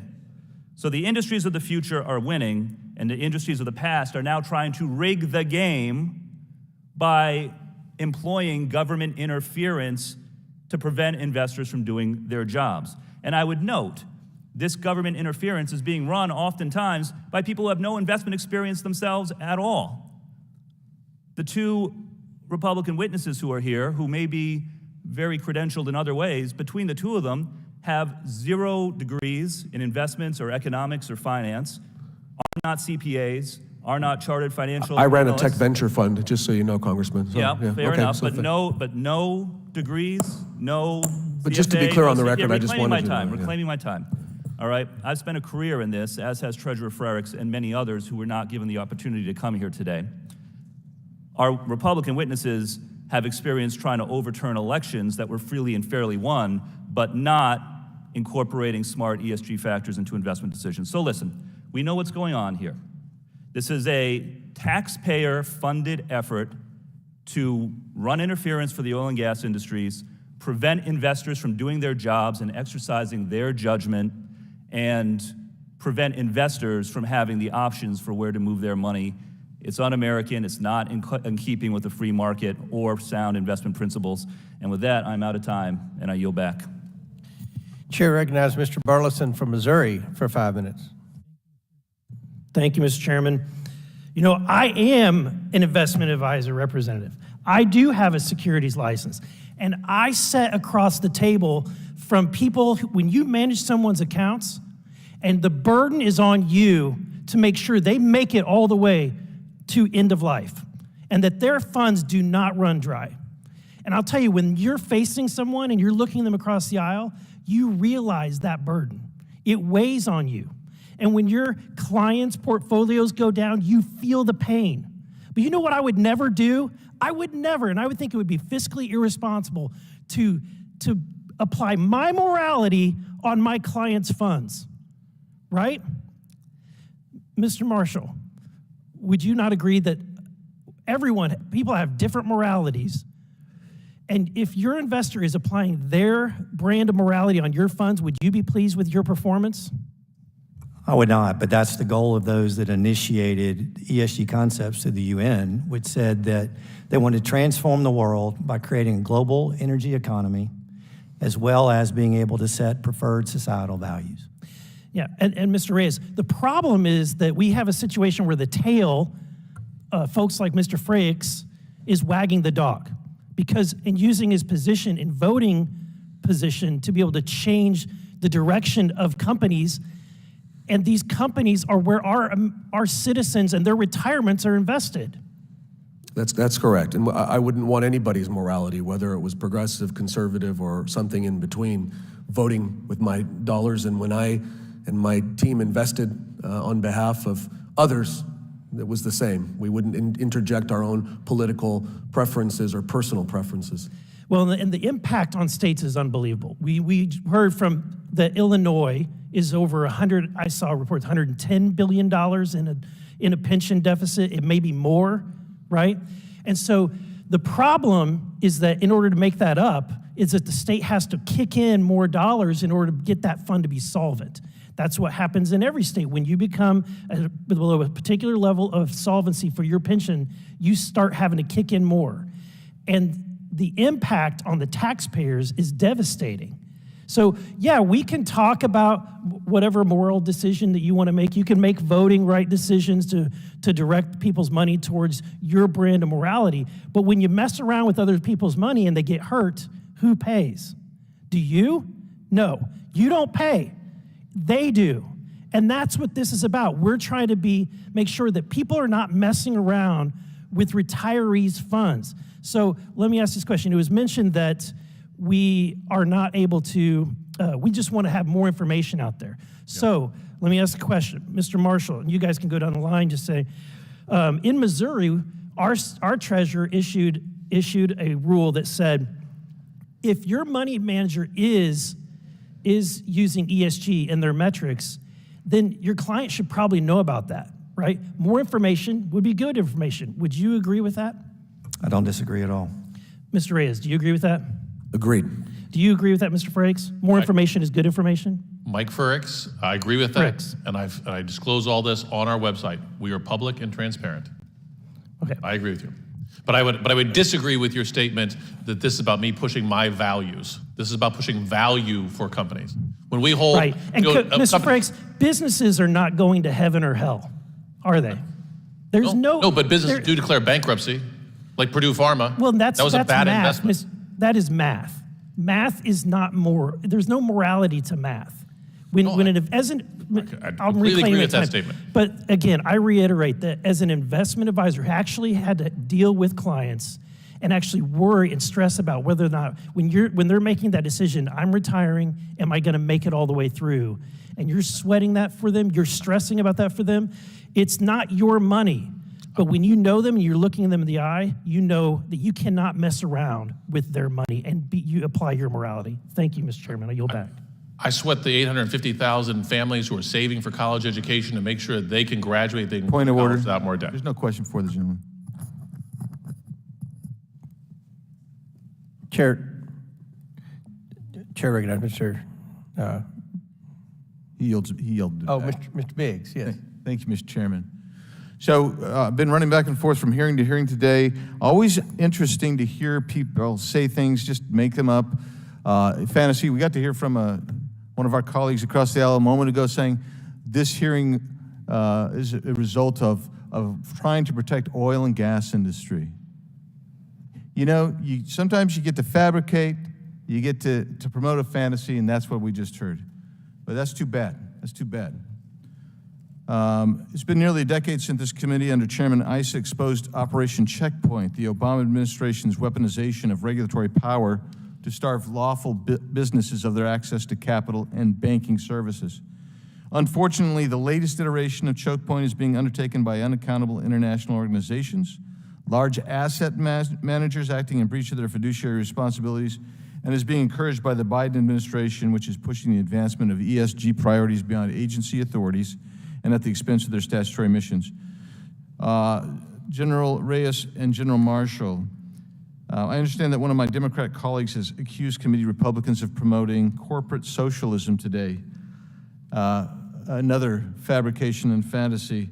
Given that ESG is being forced on the public by the Biden administration and by activists, Mr. Reyes, Mr. Marshall, would either of you like to respond to the claim made by one of my colleagues?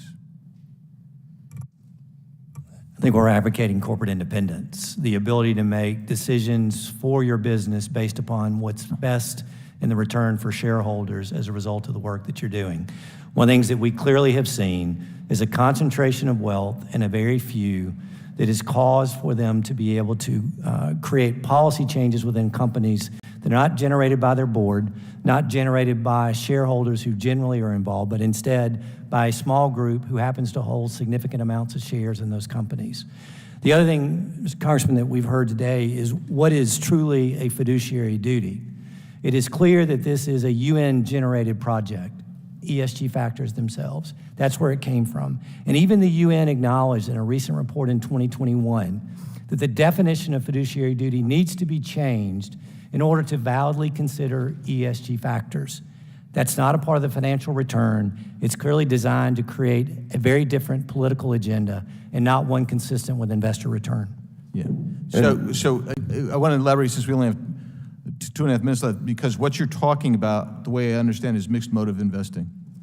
So there's a 2020 Stanford Law Review article by Max Schatzenbach and Robert Sitkoff entitled "Reconciling Fiduciary Duty, Social Conscience, the Law and Economics of ESG Investing by Trustee." Are either of you familiar with that piece? I'm not. I'm not, sir. Okay.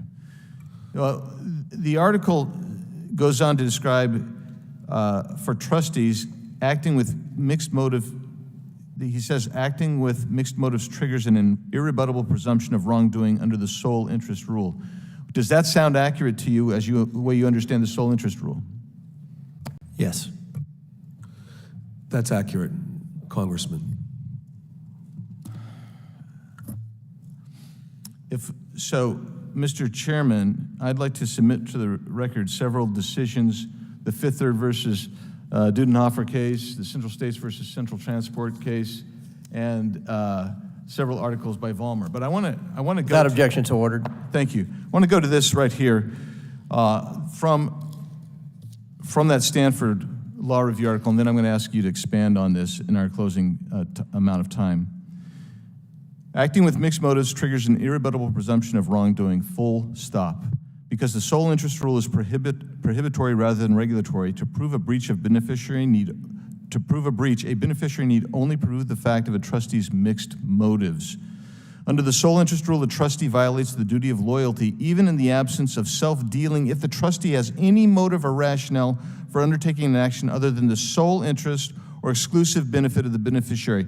How does ESG standards encroach upon the fiduciary duty described by the sole interest rule?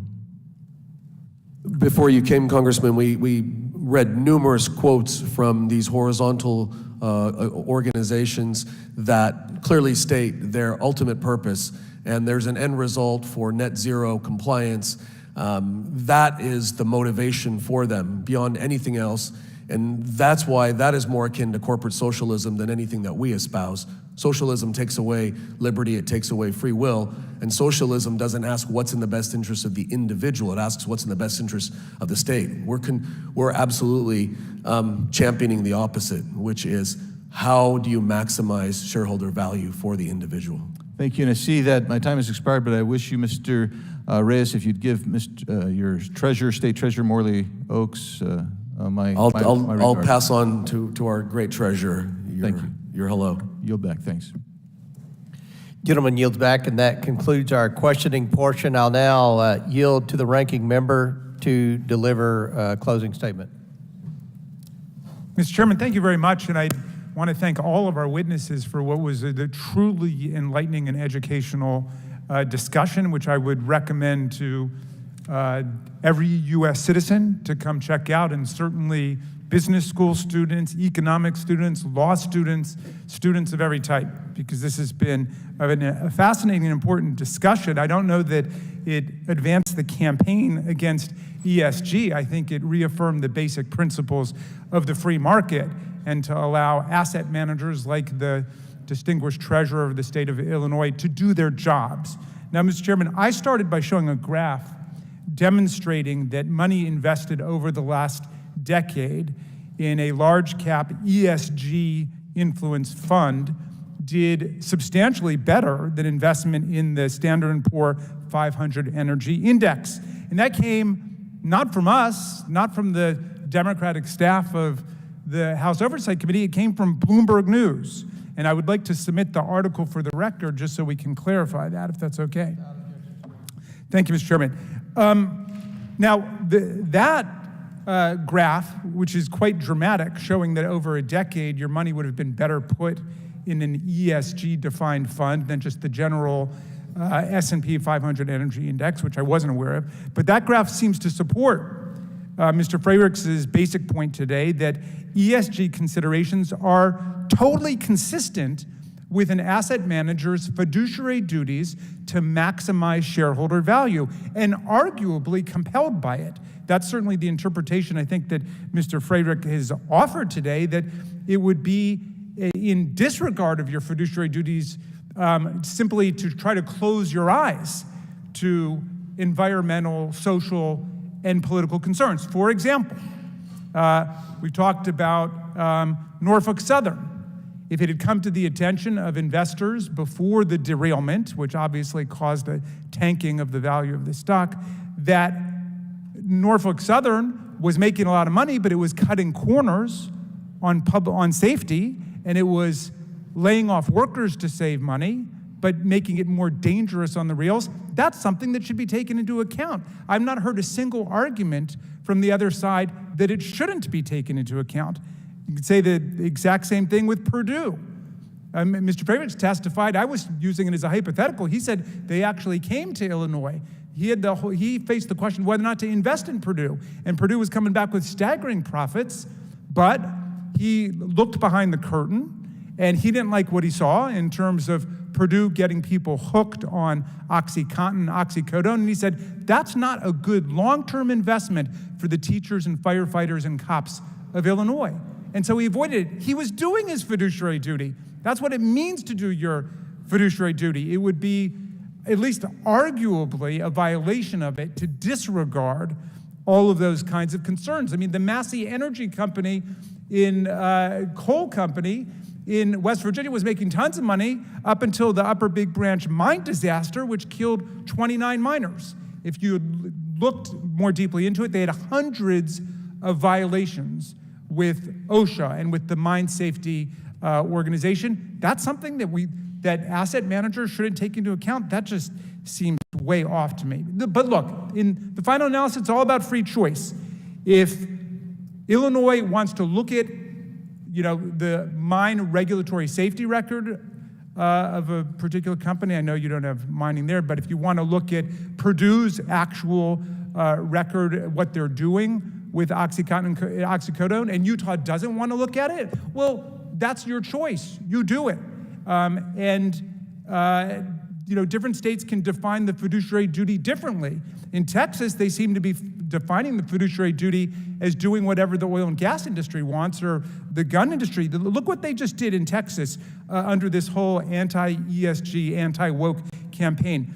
They pulled the leash on municipal governments in the state and dramatically interfered in the free market to protect the oil and gas industry and the firearm manufacturers by telling local governments that they could not make contracts with certain private banks, which the legislature deemed to be too woke on those issues if they, took policies or made statements that were considered too woke by the legislature. Okay, well, what was the upshot of this anti-woke legislation in Texas? Well, don't take my word for it. Check out a study by Wharton professor Daniel Garrett and a Fed economist, Ivanov, which found that this anti-woke sledgehammer in Texas is costing the cities and towns of Texas, meaning the taxpayers of Texas, an additional $305 million to $532 million in additional interest payments every single year. Now look, if Texas wants to spend an extra $500 million on interest payments to make a totally political, totally partisan anti-woke statement, then have at it. That's up to them. At some point, the people of Texas will wake up to it, but that's their choice. But don't interfere with the right of Illinois and all the other states to look at all of the factors that actually influence the valuation of companies. Nobody should think, by the way, that this movement is striking a blow against global elites, which we've heard a lot about today. If you're interested in that, you should join our investigation into Donald Trump and Jared Kushner, who brought home $2 billion, not million, $2 billion from Saudi Arabia and the United Arab Emirates for a company he created the day after the Trump administration ended. So don't talk to me about global elites. That's the Trump family business, trafficking in global elites and their businesses. And he collected millions of dollars in unconstitutional foreign emoluments from Saudi Arabia, United Arab Emirates, Indonesia, Egypt, a whole bunch of countries that patronized his hotels and his golf courses. So I don't want to be lectured to by anybody about global elites, because I was here for the 4 years of the Trump administration. Now, my friend the chairman asked the question, well, what would happen in China? Or what would happen in another authoritarian regime with ESG? Do they have ESG? Absolutely not. That's the difference between a free market democratic society and an authoritarian or totalitarian society.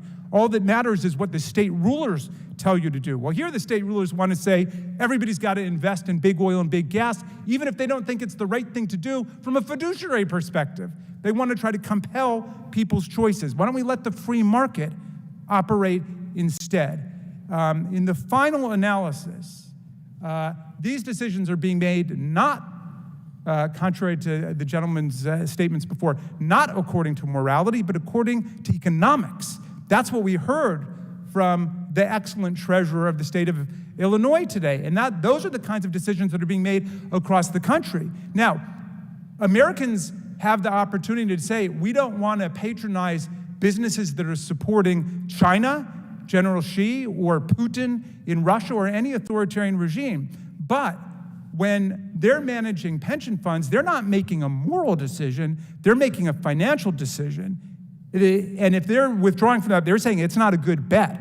That's not a good bet for the people. I know the Attorney General of Alabama said, well, you should disregard all moral criteria. I think he was asked about communist China, he was asked about Nazi Germany. He said, just maximize profit. I understand that view. Okay, that's not the view most citizens have, but a lot of the asset managers say it's not a good bet to invest in Marcos in the Philippines, or General Xi in China, or Orban in Hungary, or what have you. But that's up to them. And we shouldn't be interfering in one direction or another.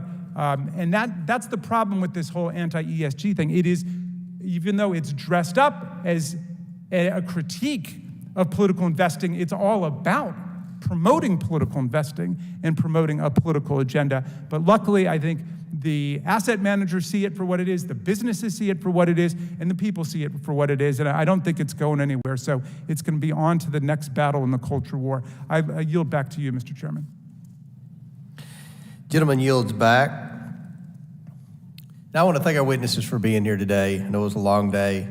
To those watching, it may seem that there were two different hearings occurring today. One which explored concerns with asset managers violating their fiduciary duty to their clients by chasing left-wing agendas regarding the environment and social issues, and the other which sought to cover for the actions of asset managers abusing their authority by making broad appeals to the need for data or access to information. My colleagues on the other side of the aisle seem to be conflating the term responsible investing to mean socially responsible investing, as opposed to the fiscal responsibility that is asset managers' legally mandated fiduciary duty to their clients. I think we and asset managers need a reminder: the money asset managers invest is not their own. A fund manager's definition of socially responsible may not only directly oppose their clients' views, investing to satisfy a money manager's own ESG agenda could tank savings and retirements across the nation. We will continue to investigate liberal agendas pushed throughout the economy and society, be it by the private sector or more worrisome, by the government. And let's hope these left-wing activists who are pushing this ESG agenda don't continue regulating our banks and setting our energy policy and doing many other jobs that have a detrimental impact on our economy and on society.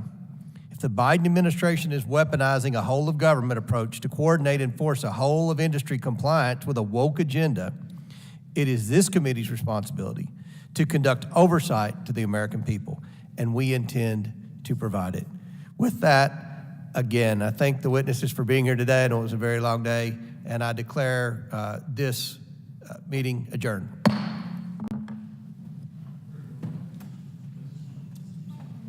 A Russian man claiming to hold top-level secrets about Russian advanced bombers has just turned up at the U.S. southern border, seeking asylum. The man claims to have been an engineer at a production facility over in the city of Kazan, and he says that he possesses top-secret information about the White Swan Tu-160, which is the most advanced bomber in the Russian arsenal. U.S. border officials, they interviewed the man, and they determined that his story was in fact credible and eventually passed him off to the FBI, who are still in the process of interrogating him right now. However, analysts have pointed out that the fact that the story was even leaked to the public is an indication that perhaps the American government is encouraging other Russians who also hold top-level secrets to also escape to America. And if you thought that was interesting, well then you should click on that button below this video and check out Epic TV, one of the best no-censorship video platforms on the internet.